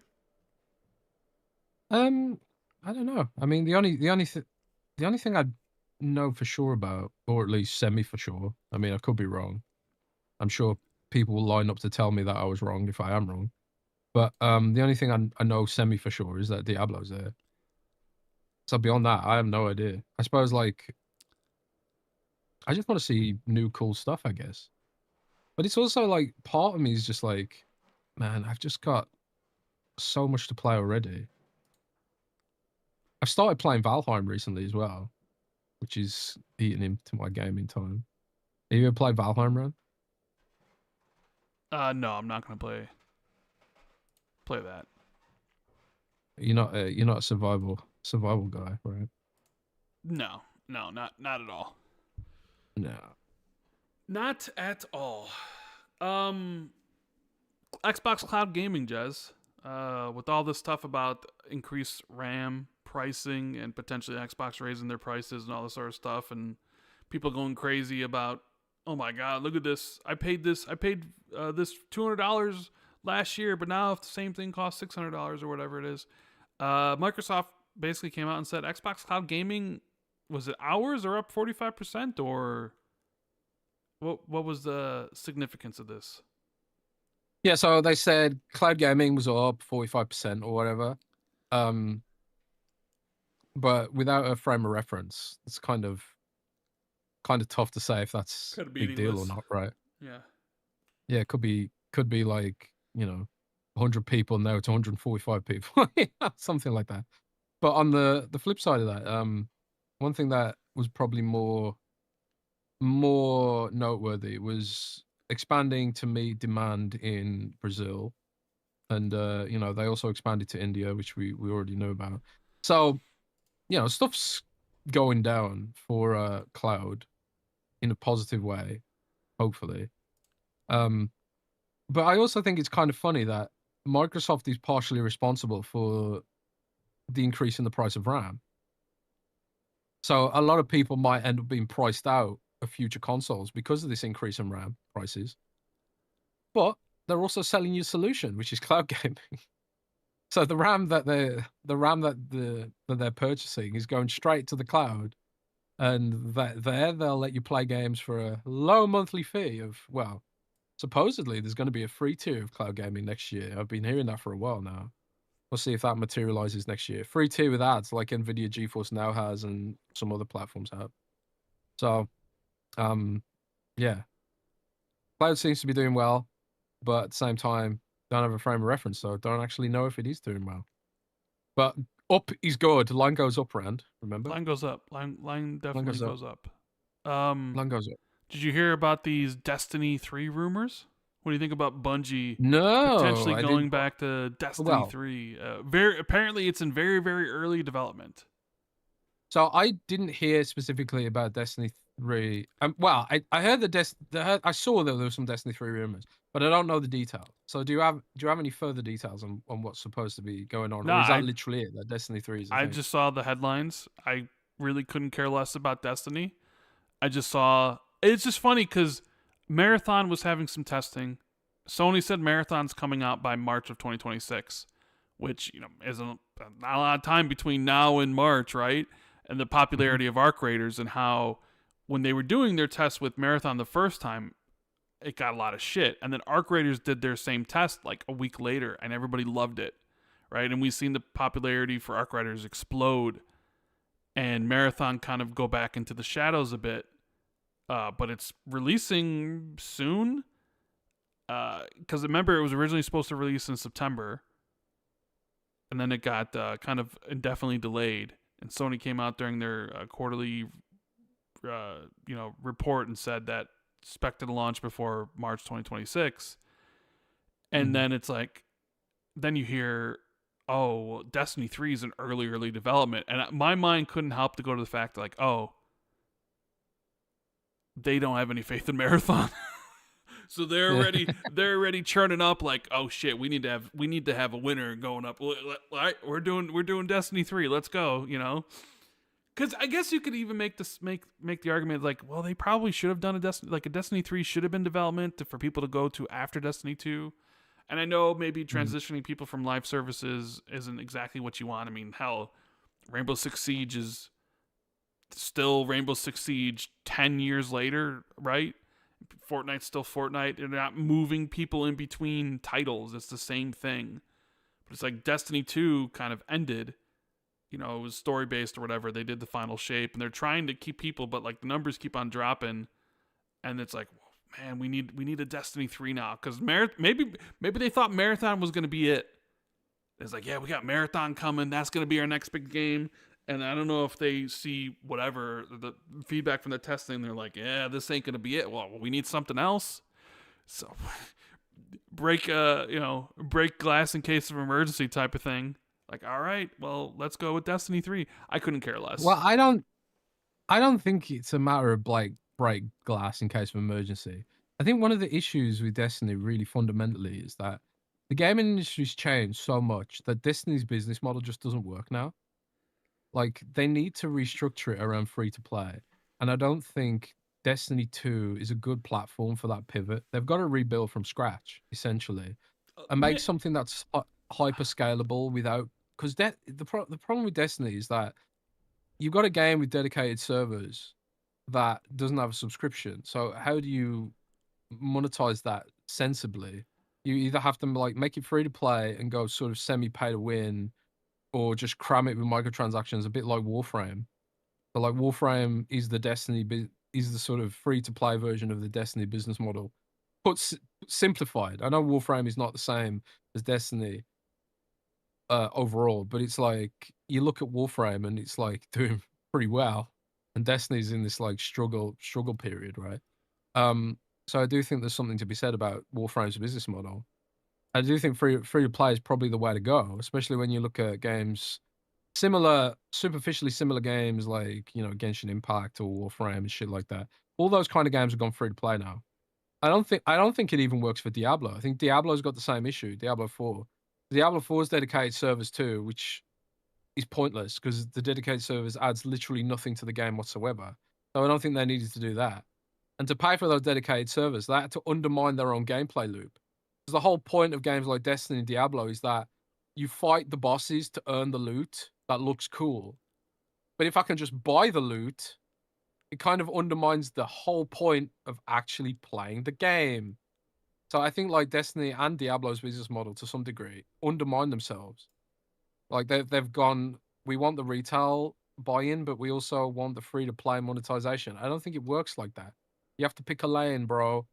So if Sony are smart and Bungie are smart, I suppose the whole point of Destiny 3 will be a hyper-scalable game that's more affordable to build for, that is maybe free-to-play, and maybe picks its lane. Or it isn't free-to-play, and they figure out a new way to monetize it without the monetization layer, like the Eververse or whatever they call it, with the cosmetic DLC.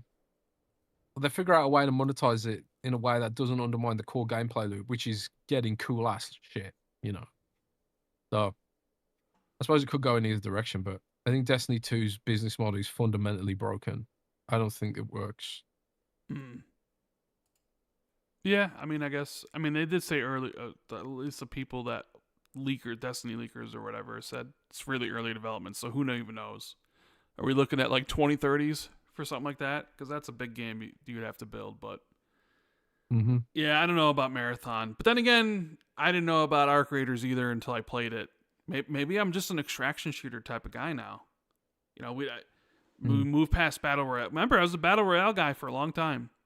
PUBG, 800 hours, 900 hours, 100 hours plus in Apex Legends, 200 hours and Warzone when it first came out. Like, it was all about Battle Royale. And we were trying to get back into it Battlefield, but it didn't happen because now is Arc Raiders. So I'm just wondering if my tastes have changed and it's not about this, and maybe I'd actually enjoy Marathon because I do think Bungie at least has some good art, but I don't know. I did play the Arc Raiders like server slam and I didn't like it, but I love the full game, so I guess I'll have to wait and see. Do you at least like the idea of Destiny? Because I really do like the idea of Destiny. I like loot 'em ups. The idea of Destiny. I like the gameplay loop. It's just I don't think, for whatever reason, I never felt like the Destiny nailed the gameplay, the looter gameplay. I mean, Destiny's gameplay is top tier. Like the shooting and everything, it's like best in class. The lore stuff seems super interesting. The world, the gameplay loop of Destiny never really hooked me. The idea of repeating the same quests over and over and over again for slightly better weapons, at the chance of slightly better weapons, so you can simply do it on a harder difficulty to get it better stuff. I don't know. That really didn't compel me. It compelled others. Like, I have friends who played that game for thousands of hours that basically got every variation of every gun and stuff, that just wanted to, like, it was Pokemon cards or something, that really were like Phil famously played it like that, right? Yeah, that were like raid every week. Not only a raid every week, but raid 3 times with each character, right? To get everything on all the characters. I just didn't really care that much. I mean, it was cool doing the raid and beating the raid, and cool doing the raid without dying and stuff, but I didn't really care about any of the loot or trying to go for any of the loot or whatever. I don't know. That aspect of the game was what really failed it for me. All the other stuff is like, yeah, it's great to play and it's great to look at and it's got some cool backstory stuff, but I'm not running the same quests multiple times all the time so I can have a chance of slightly getting better loot. Not happening for me. I basically, like, after a couple times of doing that, I'm like, I sat there and I was just like, what am I doing? Why am I doing? I just seriously, I think we're in like a nightfall or something. I just like, why am I doing this? I don't care. I don't care. Like, why am I doing this? Well, this is why I think it works in World of Warcraft, right? Is because World of Warcraft's a subscription model, for one thing.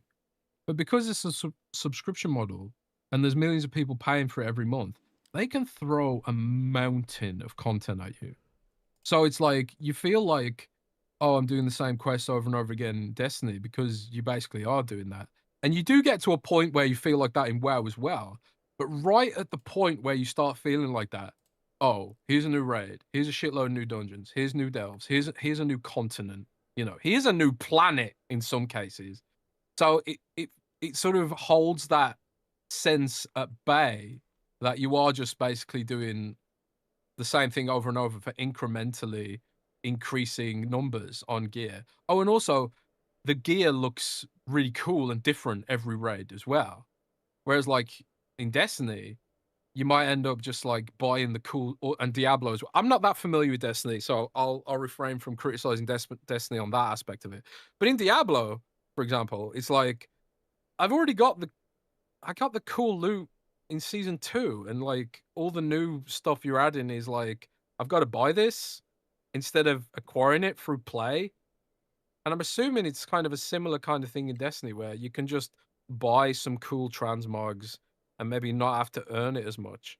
And I know Destiny has like high-end content and difficult raids and stuff like that, but it does feel like there are huge content droughts in Destiny compared to World of Warcraft. And in World of Warcraft, it's cheaper to make the content updates because, looks like a PS1 game for one thing. So your raw assets are probably cheaper to put together. Stylized games like Fortnite as well. Like Fortnite being a stylized games, they have like these huge events and huge content drops. They feel huge, but I think part of it is because it's not going for a photorealistic aesthetic, which is potentially more time consuming to develop assets for to some degree. I'm not saying it's the only issue there, but yeah, I just think like if Destiny wants to go for that kind of business model, they probably need to just change it up a bit. And I don't know. But I think Destiny has still so much going for it. There's a huge fan base. There's a huge amount of established lore. There's like you say, shooting's best in class. Bungie's sort of renowned for that. So I think it's about building a system that can deliver content more quickly, more in a way that's actually affordable to do. You know, if Destiny's like a risk cycle, it's like a negative feedback loop. They spend all this money developing a season and the season doesn't land. You sort of like you've got compounding risk there, you know.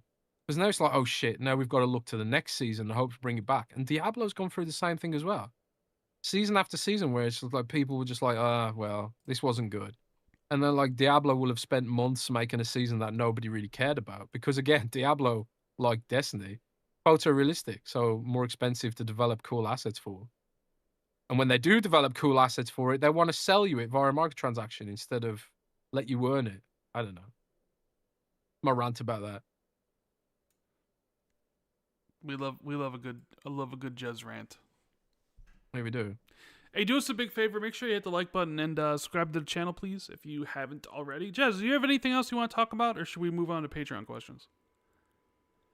Let's do super chats and Patreon stuff. You know. How's your headache? Doing all right? No, it's not. Not doing all right. All right. Well, we'll get out of here on some Patreon questions. I think I might be dying, bro. No, you're good. You're good. You're good. I'm dying, bro. You'll be good. It's okay. We had a good run.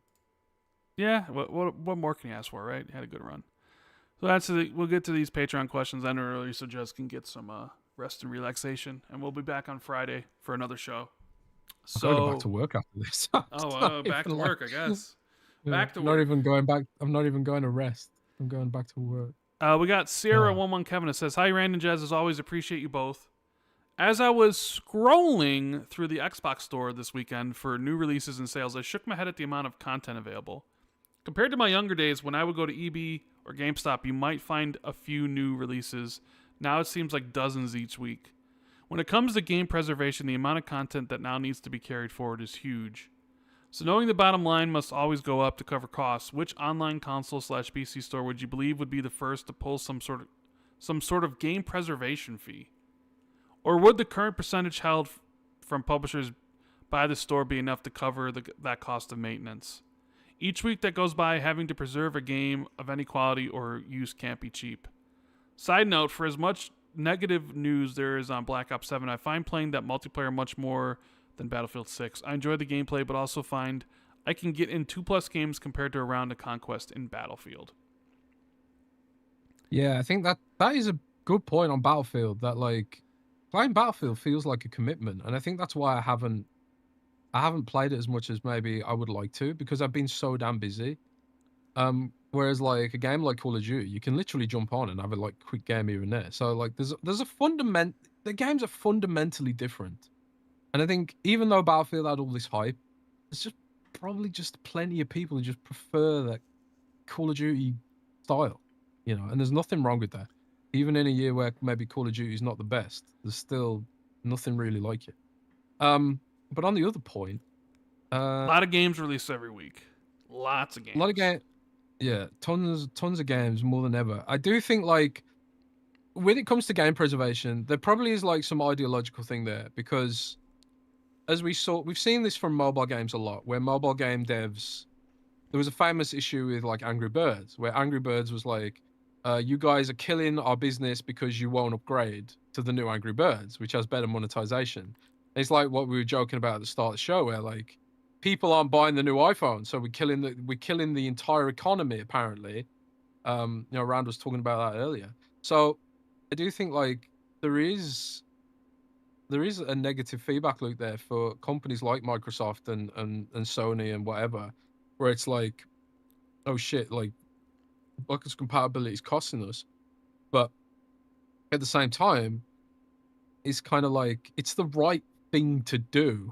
So I think like as long as there are like people potentially like Phil and people like that running the company who, you know, do value that aspect of gaming in general, I think we should be fine.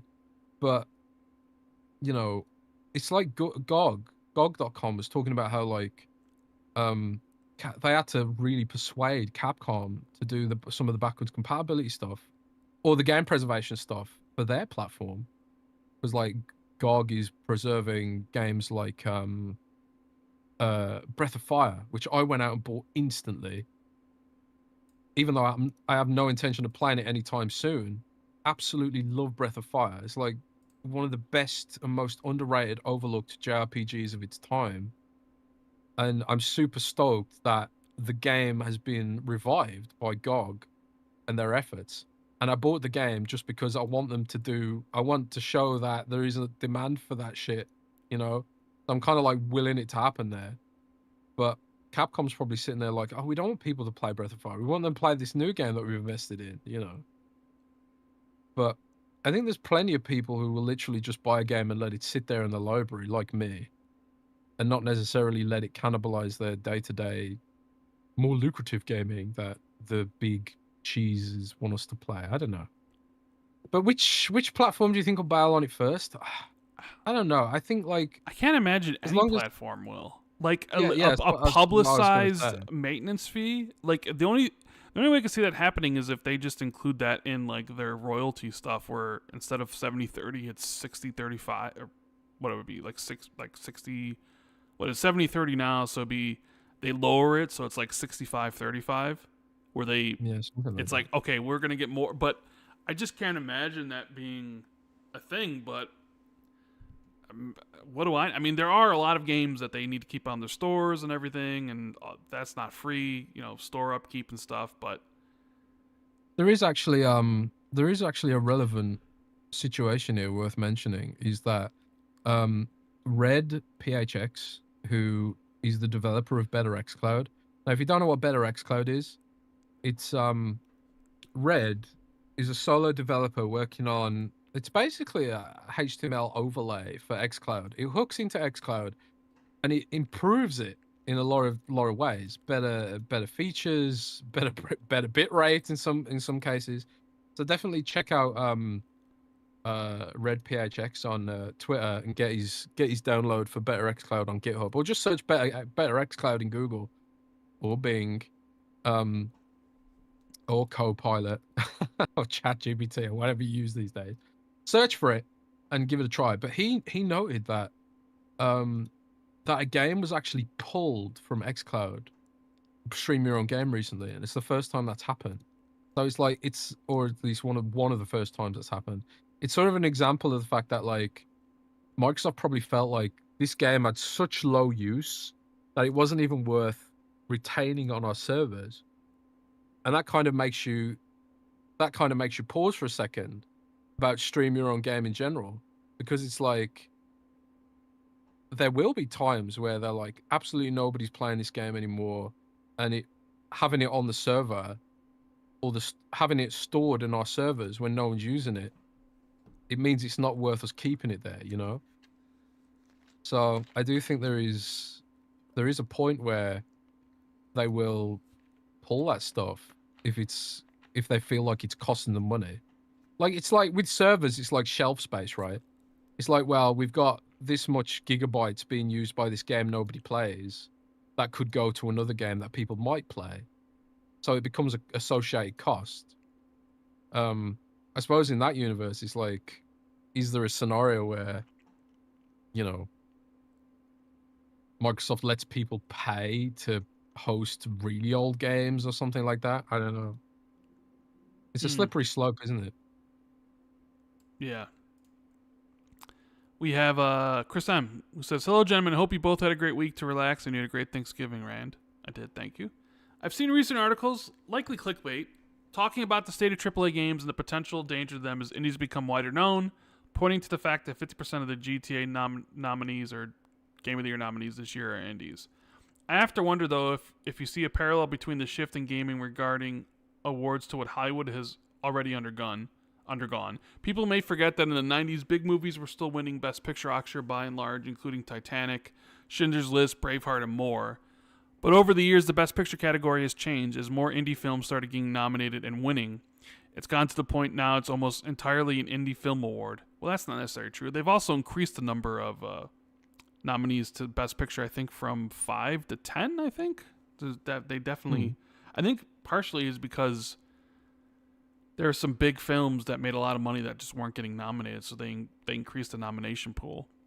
He says, does it seem like that's the same trajectory that gaming is taking, as the early Game of the Year winners and most nominees were a lot of AAA games?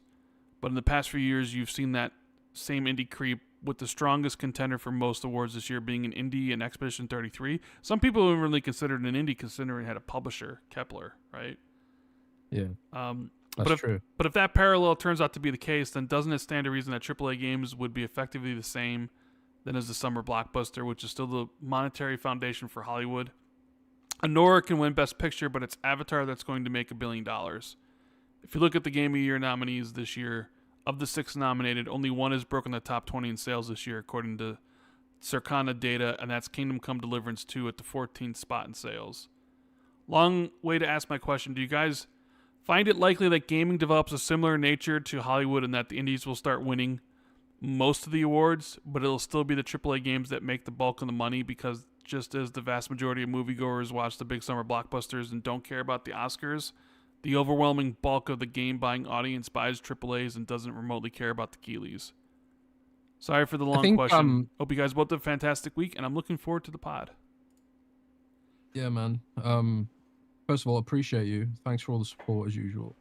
But I do think there is something to be said about the gap in what game journalists like and what the regular audience likes.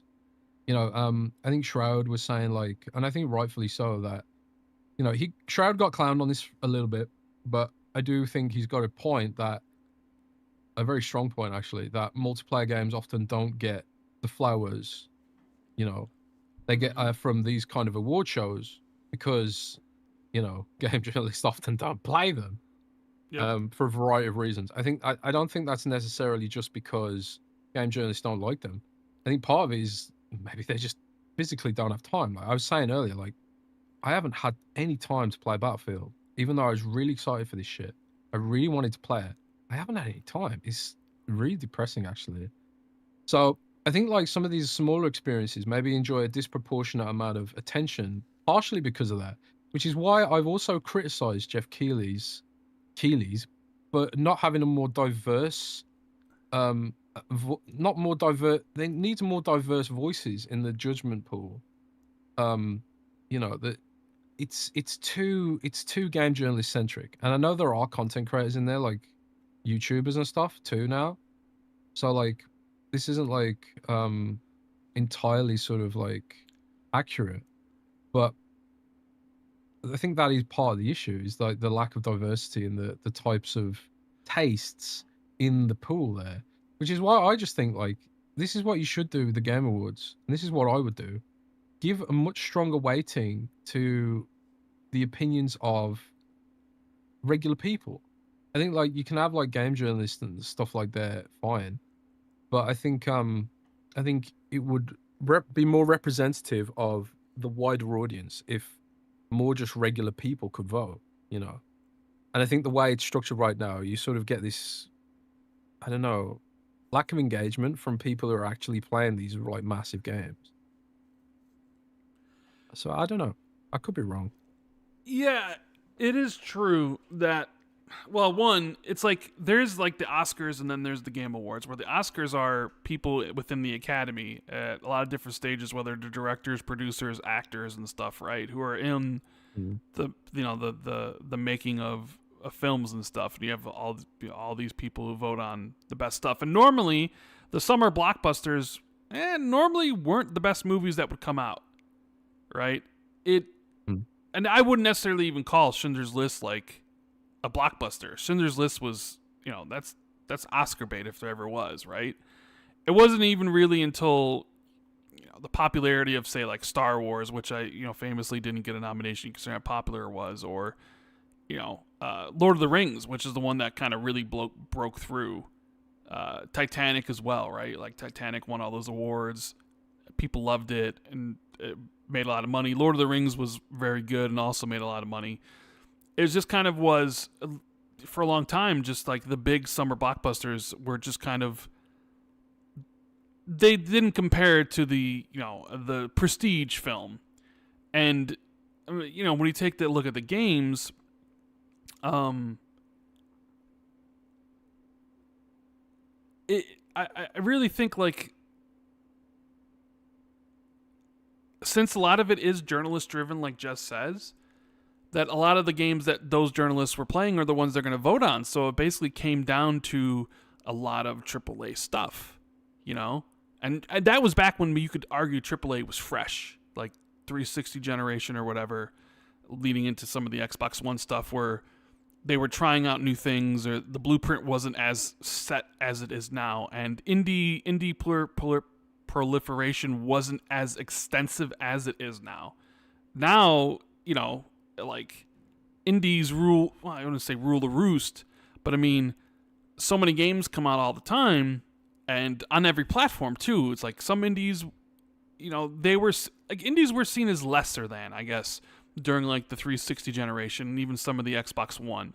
It was just like, it's not even a real game. Like, look at the graphics or whatever. But now you have like Expedition 33, which looks just as good as any other AAA game out there, right? Hades, it has its own art style. Silk Song has its own beautiful art style too, but I think the proliferation of like indies on the storefronts where they're not seen as lesser than anymore, I think has a lot to do with it, where you could have a game like Hades 2, which if that game had come out during the 360 generation, people wouldn't view it as they view it right now. I think because you've seen a lot of great indie games over time raise the profile of indie games in reviewers' eyes, and kind of the opposite happened for AAA games where maybe people got bored of the sameness of it, where now they're on equal footing, And sure, like the big games will always make the most money. Like Fortnite's going to make the most money, and those games will make the most. But the reviewers. That's the thing. There's this idea that the Keeleys are, whatever wins the Keeleys is the best, and kudos to Keeley for making it seem like that's the case. Like, he's really positioned that show as the Oscars for gaming, as the most important award that you could possibly get, right? Even though maybe you could argue maybe the developers like the GDC stuff better because it's voted on by their peers or whatever. But when people talk about awards, it's really usually in reference to the Keeleys. And good job on Jeff for making it seem like that, but he's done a good job. It's, all these websites have their own awards, but nobody cares. It's about what won the Keeley. What? Right? Yeah, people don't care about the Windows Central Game Awards? Nobody cares about the Windows Central Game Awards. It's like, oh man, it's all about the Keeleys. And oh man, I think the number one obviously factor here is like the game's got to be good. Like Hades 2 is, if you're indie, you still got to be really, really good. And there's more indies that come out. I also think another factor is there's more indies that come out now than AAA games, because AAA games are so expensive and they take so long to make that they're almost sort of rarer in a sense compared to how they used to be. So now there's more indie games that come out, so there's a better chance for those games to be seen over than in the past. So there's a lot of different factors I think that have come out to that. Yeah, I think also like there is this sort of there has been a shift with developers specifically targeting virality. Mm-hmm. Like, oh, shit, you guys are doing a show? Oh shit, my bad. Uh-oh. That was Gaz. That's Gaz came in. Gaz rocking in there for a sec. Hi to Gaz. Gaz, but, what you doing? I think he's left already. Yeah, I know. But I do think there is this shift towards game developers targeting virality to some degree. And I think that's fostered by Steam's algorithmic flywheel as well. So, again, talked about this with Tom Sala. But I also think, when you look at all holistically, all up what's going on with gaming, there has been a real leap in quality for games that we typically consider of as indie. There's been the definitive leap in quality there. And also, like, devices like the Steam Deck and the Nintendo Switch are also driving quality towards games that are run on lower-end devices. So I think, like, the Switch has had a role to play in Hades' success because it was a game that you could play on a portable device. It was designed for the Switch. And now we've got, like, the Steam Deck, which is probably also driving a disproportionate amount of playtime amongst game journalists who don't have the free time and they're getting older and they've got kids. And it's kind of like, well, the Steam Deck's a godsend if you've got a kid because you can go on your Steam Deck while they're taking over the TV and stuff like that. And, trends like that. And it's why I say, like, there should be, like, a diversification of the types of voices which get to have weight in the Game Awards, because I do think, like, even if Call of Duty did release one year that was a super banger, sold tens of millions of copies, and it was like a return to form for fans of that game, it wouldn't get any clout in the Game Awards because no game journalists are really playing that kind of game. So yeah, I don't know. It's a whole thing. It's a whole discussion. Indeed it is. Indeed it is. We have Silas who says, Happy Monday, fellas. Assuming GTA 6 and Half-Life 3 actually release next year, what are the next games from franchises that have been gone for far too long that gamers, especially mainstream ones, will be waiting for? Games that people have been waiting for years. So not personal choices like Scalebound or World of Warcraft 2. Games that have cultural relevance. God, are there any other games left that have a cultural relevance on this level of GTA or Half-Life 3? Though? Although, I guess... I think... you want to know a hot take? Go on. Silas says the mainstream, right? Whatever. Is Half-Life even mainstream? Ooh. Is Half-Life even relevant to the mainstream? I mean, certainly not in the same manner that GTA is. Right? Certainly not. Or Call of Duty. So, I mean, look, and this is coming I love Half-Life. But and I understand the announcement would be incredible. But we're kidding ourselves if we're pairing up GTA and Half-Life and talking about cultural relevance and mainstream stuff, because those aren't really the same. I get the point you're trying to make. But it's just, it's just funny, just like Half-Life and GTA in the same sort of thing. But what do you think, Jez? Yeah. Well, Half-Life did spawn the Skibbity toilet meme. So there you go. There's I can't really even think of any other games that would have any sort of relevance that haven't been brought back. I mean, somebody could say Banjo-Kazooie, but give me a break. You know what I mean? Give me a break. I'm trying to think of. You so mean to the Banjo Bros again? Yeah, but you hate those. No, I'm trying to think of like old Nintendo franchises, or even Sony franchises that would even.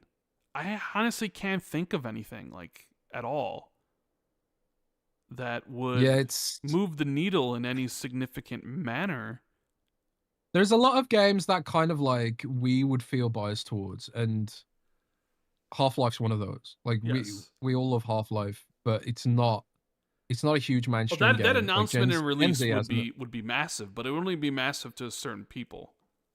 Old people. Like my sisters don't know Half-Life, but when GTA 6 comes out, they know what Grand Theft Auto is. You know what I mean? Yeah, exactly. So it is tough to think because the truly cultural relevant games, they've persisted. You know, we're probably going to get a StarCraft announcement next year. Yeah, that could be. But When was the last StarCraft announcement? Like how many years ago at this point? Oh god, I don't even know. Like 15 years maybe, something like that. A long ass time. But even that is like, is StarCraft really culturally relevant outside PC gamers, outside of South hardcore esports players in South Korea? Yeah, exactly. I mean, South Korea. I mean, StarCraft is a good shout. I think it. Yeah. What about the? I mean, I was gonna say Elder Scrolls. It's Elder Scrolls, but we know there's a sequel coming. I know we know there's a sequel, but I mean, still. Would you? Yeah, I don't know. I don't really think there's that many. And I don't even know what the reception would be for the next StarCraft because I don't think the next StarCraft is an RTS anyways, because it would be like, well, if the next StarCraft is an RTS, it's not. Well, yeah, I know it's not, but I'm just saying if it was, do people really care about RTSs like they did when StarCraft was King of the World? I don't think so. I don't think so. I'm trying to think what other franchises. Splinter Cell. Maybe chat's got some ideas. Does chat have ideas? What does chat say? Does chat have any ideas? What does chat say, Jez? What are they saying? I don't know. I don't have chat open because it crashed. Yeah, chat does like to crash quite a bit. Good old YouTube. A new Fallout, says James. Chrono Trigger, says Dark Fox. Yeah, maybe. Yeah, these names sometimes get tough to read. New StarCraft with K-pop marketing would do numbers. Fuzzy Tomato says the Half-Life franchise has sold 55 million according to Google. That's pretty good. I'm not saying it's not good. I can't wait for it, but Grand Theft Auto 6 will probably sell 55 million copies in a week. I mean, they're not on the same level. Dark Fox says Minecraft 2. Oh yeah, maybe. Darth Monkey says Final Fantasy. Nah, there's so many Final Fantasy games. These are games that have been gone a while, need to come back. Someone says Portal. Yeah, I don't know. I don't know if Portal's more mainstream than Half-Life though. Well, maybe. I guess maybe you could debate it. Portal. I think Portal released on console, didn't it? Well, so did Half-Life, but I think Portal released more prolifically on console than Half-Life did. So I don't know. We got good old Collinwood who says, "Happy Thanksgiving, Rand. Happy Cyber Monday, Jez. What would you do if you hooked yourself into an AI analysis program which looked at the way you played games? It would look at your mental choices, your speed and agility, everything that would build an exact facsimile of you as a gamer. You could then let it do its thing. I can imagine Rand have it play his backlog while he gets on reading more books. Jez would have it finish games. You could field a complete team in a multiplayer games, each team member being your AI copy. You could get your AI double to play games, while you can get on with other things. What would you do with an AI double gamer of yourself?" Doppelganger. Nothing. Because what's the point of... I love the question. But what's the point of having an AI double do something for you? Isn't the whole point... Like, I complete games because I enjoy them and I want to complete them. Why would I want an AI double of me to complete something while I do something else? The whole point is because I want to experience those things. I don't want so if I'm reading a book and I have my AI double complete Metal Gear Delta, what does that mean? That I only get brownie points on Twitter. I want to experience Metal Gear Delta. That's the whole point. People would do it though. And the other thing, like I say, oh, I don't want to play Battlefield 6 because I don't have teammates and my friends to play it with. I don't want to play with a bunch of just me's. I'd probably get pissed at myself. I want to play with my friends. We're all different and we all bring something different to the table. You know, I'm older now, so my gaming skills aren't what they used to be. So we'd probably get rolled. So I look at it... Kind of funny because these kind of bots already exist. Like there are bots in games like Diablo and stuff where like just robots will farm gear and then sell the gold later and stuff like that. And Blizzard bans them. You know, like get robots that automatically play the games. They already exist. But it's like I remember Killer Instinct did this. Killer Instinct actually had, I think Forza did this too. Like they've got, those games have like these shadow versions of yourself, right? Which kind of like try and mimic your playstyle. And I remember the Killer Instinct ones being pretty good. They actually like really kind of did closely mimic someone's playstyle in the game. I don't know if the Forza driver tars do, but the Killer Instinct ones definitely did.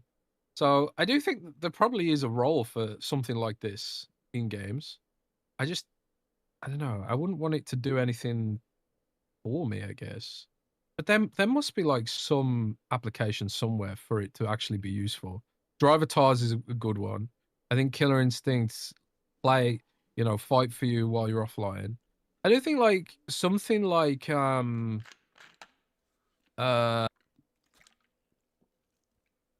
it called? Something like what was I gonna say now? Sort of like idle battler games, like Vampire Survivors, but, maybe. I mean, or if you designed a game around it, it might could be something. We've joked around this with the podcast where we're like, hey, what if AI gets really good where we could just have an AI podcast of ourselves and we don't even have to show up to podcast? Yeah. But it's like the whole point of it is because I want to do the podcast, because I want to spend time with you guys and you. What's the point of doing anything if you're just going to have something else do it, unless it's strictly just a money thing? Well, I'm just going to have my AI do it, so it's going to make me a bunch of money. Well, okay, well, fine, fair enough, but having an AI complete games for me and my backlog, like, doesn't do anything for me. I don't care if my backlog gets completed. If I want to play a game, it's because I want to play the game and have that experience, not my AI double, you know? Yeah. Well, I'm not trying to win some sort of I don't even know at People that point. will do though. I'm sure they would. I'm sure they would, and they'll have it so it's like, hey, I completed this game or done all this stuff or whatever. But at that point, it's like, I think like the part of it that's probably useful is like enhancing AI, because one of the whole things in one of the whole issues with Stalker 2 that the community was pissed about was that they felt like the AI wasn't as good as the previous versions of Stalker, you know. And you know, I've never played the old school Stalker, so I don't know how true or not that is. But at the same time, it's like we've got the technology for AI already. I suppose. Like if old school Stalker could do it, like why can't? Do we really need? Like one of the issues with AI too. And I know this wasn't meant to be a super serious question, right? But one of the issues with AI is that it costs like today, it costs like $15 million a day to run. So like in that universe where it's like crazy expensive, even like just small use cases for gaming just becomes, I don't know, untenable maybe? I don't know. Still interesting to think about. There's probably applications for that technology that we haven't even thought of yet. That actually might be good and worthwhile. Or I suppose we'll have to wait and see for that one. Panda Man says, hey guys, at this point, Arc Raiders is eating up all my time. Me too, Panda Man. Rand, are you still playing? Absolutely. Over 100 hours. Jez, why haven't you played it yet? Because he doesn't know what's good. The game is better than WoW. Have a good week, guys. And we finally have the true Kings of the North. That's right, the Bears are doing great. So yes, tell Panda Man why you haven't played it yet, Jez. What are you scared of? Scared of losing your loot? I'm scared of losing. Scared of losing my loot? Yeah, that's exactly it, bro. I'm scared of losing my loot. That's exactly it.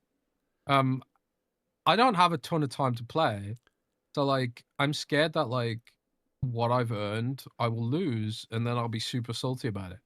Now, but the thing is, that's what was holding me back from playing the Souls games for the longest time. So when you die twice in a Souls game, you lose all your souls, right? You don't lose your gear, but you lose your souls, and it feels like, oh man, I've lost all this progression, you know. So that was what put me off from playing like Elden Ring and games like Elden Ring and Dark Souls for the longest time. But eventually you just get over it, and it's like, well, if I lose the souls, then so what? I'll just keep playing, And actually, like when I lose the souls, it's kind of like it's almost like the pressure comes off a little bit, because it's like now I've lost my runes or my souls. Now I can just learn to fight a bit better, or in without that sort of pressure of trying to keep the souls or whatever. So I don't know. Maybe I just need to man up, but at the same time, I'm just like, there's so much else I want to play. I've gotten addicted to Valheim recently.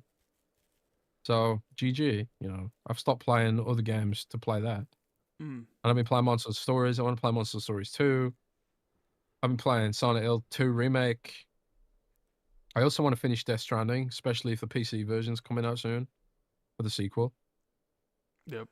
There's just too many games, dude. There's just too many games. A lot of games. We got Google Lens, who says, when it comes to the price of these new consoles, / PCs like Valve's new console. Isn't it Goggle Lens?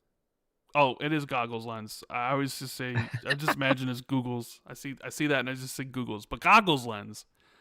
When it comes to the price of these new console / PCs like Valve's new console and what Xbox's console / PC, like a pre-built PC that is marketed and in competition with pre-built PCs is the price of a pre-built PC. There is shock and awe, so people either don't have the right expectation or purposely are shocked about these prices being this high, and that is even when we don't know the full price yet. Like with the Xbox Ally X being $1,000, is that you compare it to the market and is the same price as the others for what it is. For these next pre-built PCs, some people will see the prices and say, I will wait, or I don't need that, which is fair. But from other point of view, at the beginning of the Xbox Series and the PS5, it was $500, and now look at them now. So in theory, the first initial price point for these things could be when they're the cheapest. And if Xbox were to drop their paywall with this pre-built PC thing, then that would make me want to get it close to day one. With being able to try the Xbox full screen experience recently, I can say this slotting into the new Xbox quite nicely with the feedback, which is good. With the pre-built PC, you would not need to worry about things like battery life, so you could just focus on Windows not sucking, running better, so you can just use it for gaming or have it go out to the PC if you want it to. With Xbox's pre-built PC, would Play Anywhere kind of fade away? What I mean is, for the next generation, they would combine the PC and console storefront, so of course they would be able to play together if you combine them into one entity. It would just be confusing to have two Xbox storefronts on one console, as well as Xbox making certain things mandatory for putting games on the new console like Play Anywhere like thing, possibly. Have a good night, guys. Yeah, I've thought about that as well, and I'm sure you have too, and I think maybe we've discussed this on the show before about if everything's merged into one store, what's Xbox Play Anywhere at that point? Because the console and the PC versions of games are now just one game. Do they rejigger it so it's cloud and it's Xbox Play Anywhere, but it's you get the cloud version and you get this version that works across these things? Or is it still because, well, if you do buy this version, you actually maybe get an Xbox Series X and S version too, because I would imagine cross-gen's still going to be a big thing moving forward. They're not going to move away from it, so it's like you still get the console version for those things, plus this PC version that can run on this device and on your regular PC that then you could play on these handheld devices. And is that, there's a lot of things that, need to be answered. There's a lot of moving parts there, right? That we, have questions about that we won't know the answer to until probably over a year from now, I would imagine. I know some people still seem to think, for whatever reason, that there's new consoles coming next year, but I think those people are going to be disappointed. But. Yeah, I think Microsoft themselves are probably still working out some of these details. I do think, obviously, moving Xbox to a more PC style ecosystem has its advantages, but also disadvantages, and also a lot of question marks, especially if I'm a AAA publisher, because one of the things I think it was it Xbox Era noticed this.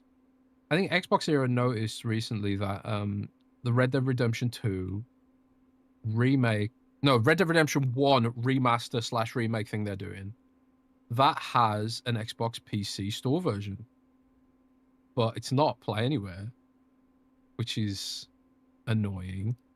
But it's also kind of like, these are kind of the issues that we're going to end up with while they go through this period of, I don't know, you call it transition, kind of. So there will be this sort of period of overlap where there'll be obviously a period of overlap where games that launch on Xbox PC will also launch on Xbox Series S and X, and there'll probably be a huge annoying period where publishers like Take-Two and EA and Ubisoft, they launch 2 separate versions. So there's probably going to be an Xbox PC version that takes advantage of PC environment and the next-gen Xbox. And then frustratingly, annoyingly, there'll also be a sort of, I don't know how to call it.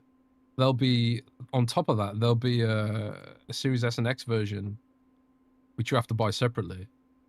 So unless Microsoft, like, really forces them to come to the table and do something, you know, that gives you, you know, basically, unless Microsoft somehow forces them to do Play Anywhere, then we're going to have this annoying sort of crossover period, like you said, where some games are Play Anywhere, some aren't, and so on and so forth, right?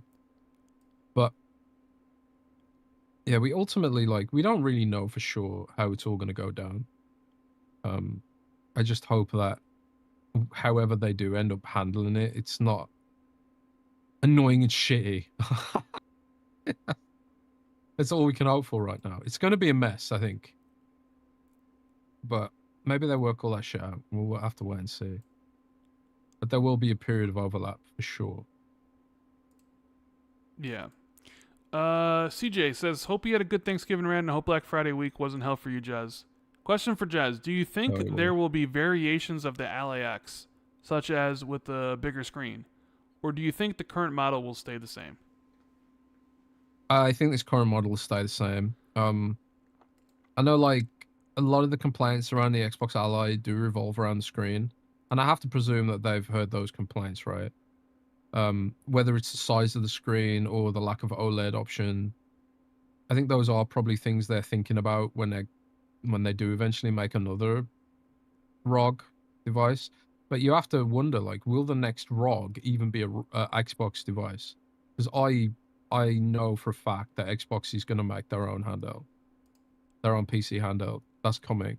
So, like, is that at a point where Microsoft takes the brand back and be's like, well, the next Xbox handheld with the branding is actually going to be our own handheld.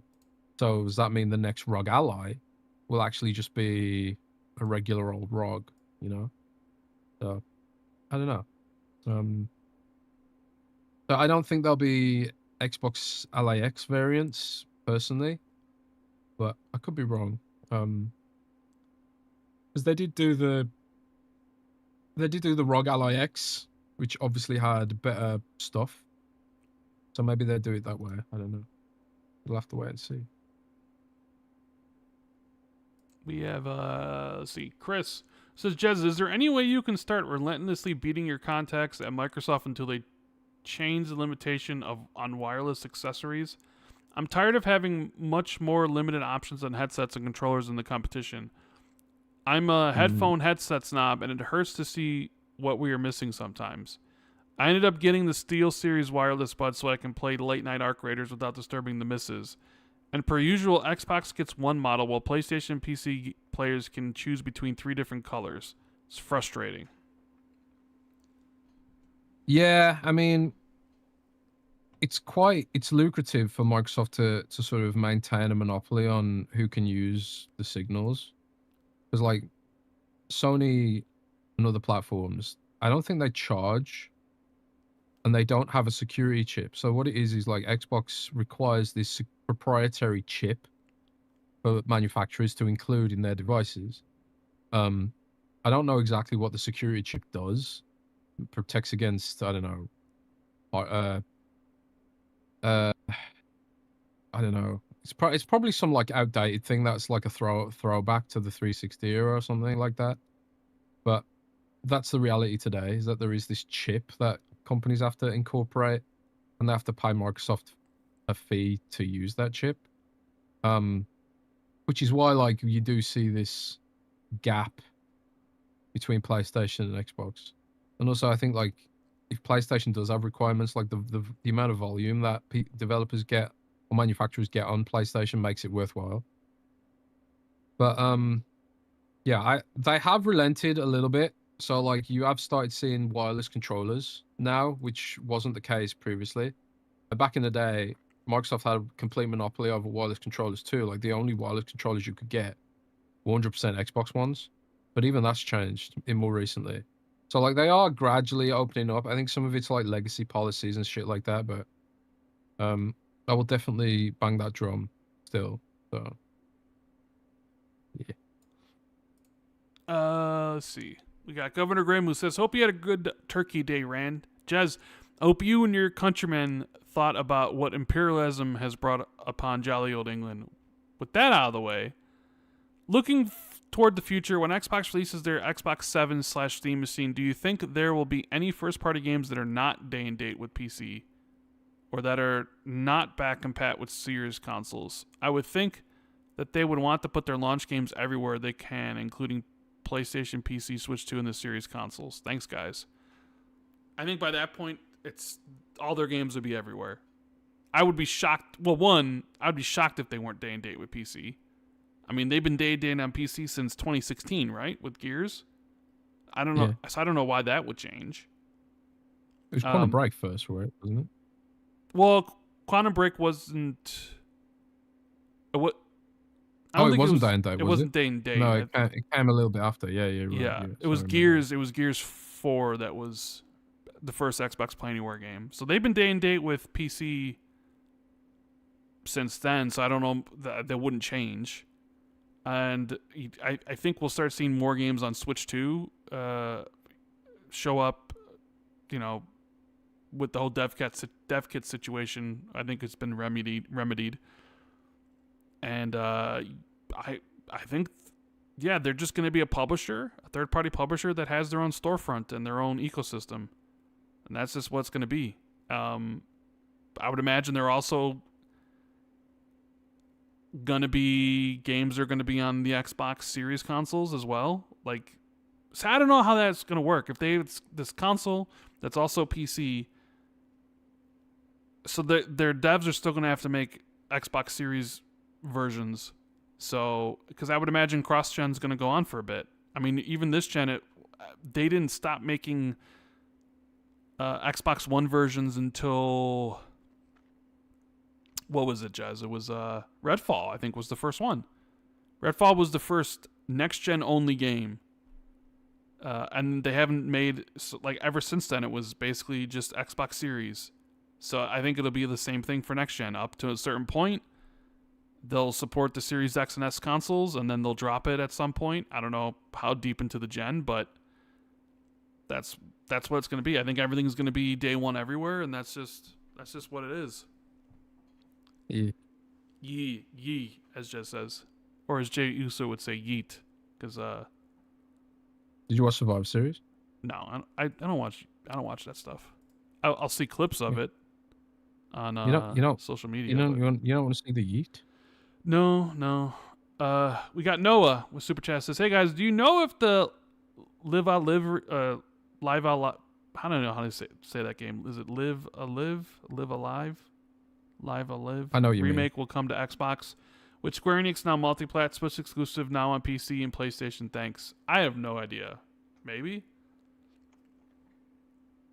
I don't know if Jez. I mean, it could, but I think it's one of those games that probably won't. Adam Refriended says, member for 11 months says, if the Live Alive remake will come to Xbox. Oh. I've got a few questions about this. I have no idea. It's probably on the list of games Microsoft wants to get. But one of the issues with JRPGs and Japanese kind of games is Microsoft neglected the audience there for so long that the audience went to PC and PlayStation. So it has to be like it's kind of it's an ongoing investment for them to try and rebuild that audience back.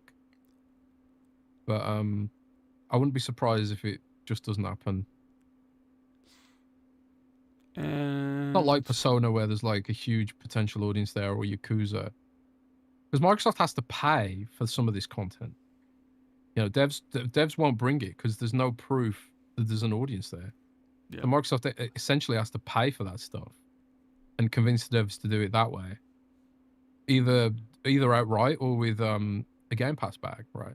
And then Microsoft, like, for them, with something like high profile like Persona, it's worth it even if they don't recoup their investment potentially, to sort of be visible and like, oh, I can bet that the next Dragon Quest or the next Persona or the next Yakuza will be on Xbox because look at how much support it's gotten from Game Pass or Microsoft or whatever.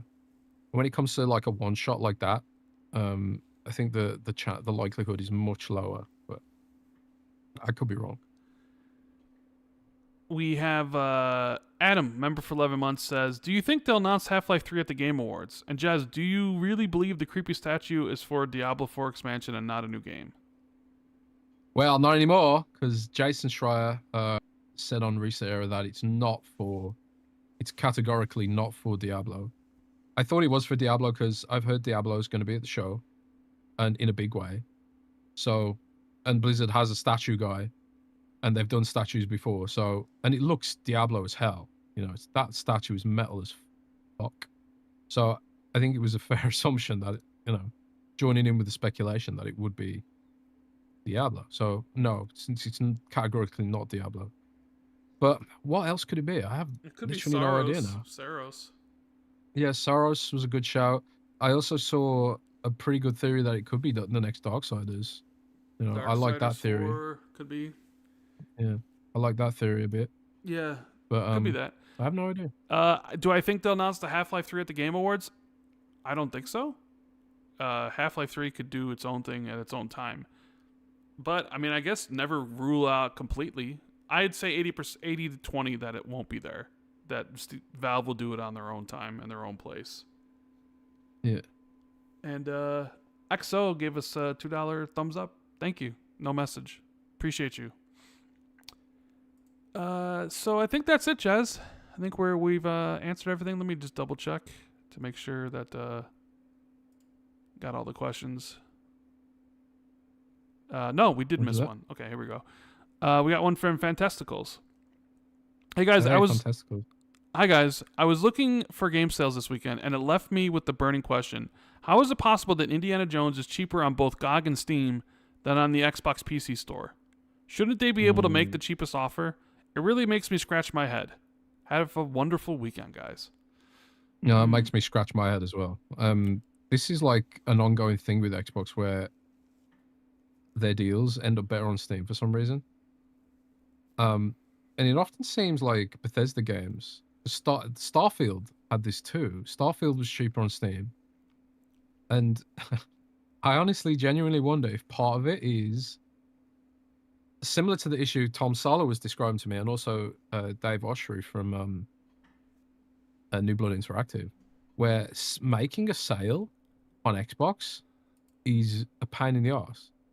You have to like go through multiple departments to get that request through. And it's probably true of even Bethesda, despite the fact Bethesda's part of Microsoft or whatever. It's still like in this limited integration state. So it probably for them, like they were just like, it's probably just a lack of coordination brought on by the fact Microsoft tools are not that good. But I agree, it's an issue and it's something they should definitely fix. There's no reason why Microsoft's own games should be the most expensive on their own store. It makes no sense. No sense whatsoever, man. But that's Microsoft for you. They're kind of the kings of not making sense, right? Right. I'll bring you up to peeps that I know. Again. You would think you wouldn't have to, but you know, I like to help Xbox. No, they need all the help they can get, huh? Yeah, maybe. Anyways, I think that's let me refresh the page again, see if there's anything new. No, I think that's it. So thank you guys for hanging out with us on this Monday. Hopefully we can bring you a new show on Friday. I know it'll be a short week. We'll see what's happening. Hit the like button if you haven't already. Subscribe to the channel. Check out our sponsor for this episode, Surfshark, with their offer. Links in the description, pinned to the comments. Was it surfsharkvpn.net/XB2? I think is the link. But surfshark.net/XB2. There you go. Links in the description, pinned to the comments. Thank you to all the wonderful Patreon members. We wouldn't be able to do this without you guys. And we will see you on Friday, hopefully. We'll see how the rest of the week goes. And as we get closer to the Game Awards next week, that should be fun. So until then, have a good rest of the week. And we'll see you soon. Later. Keep it gaming. Later.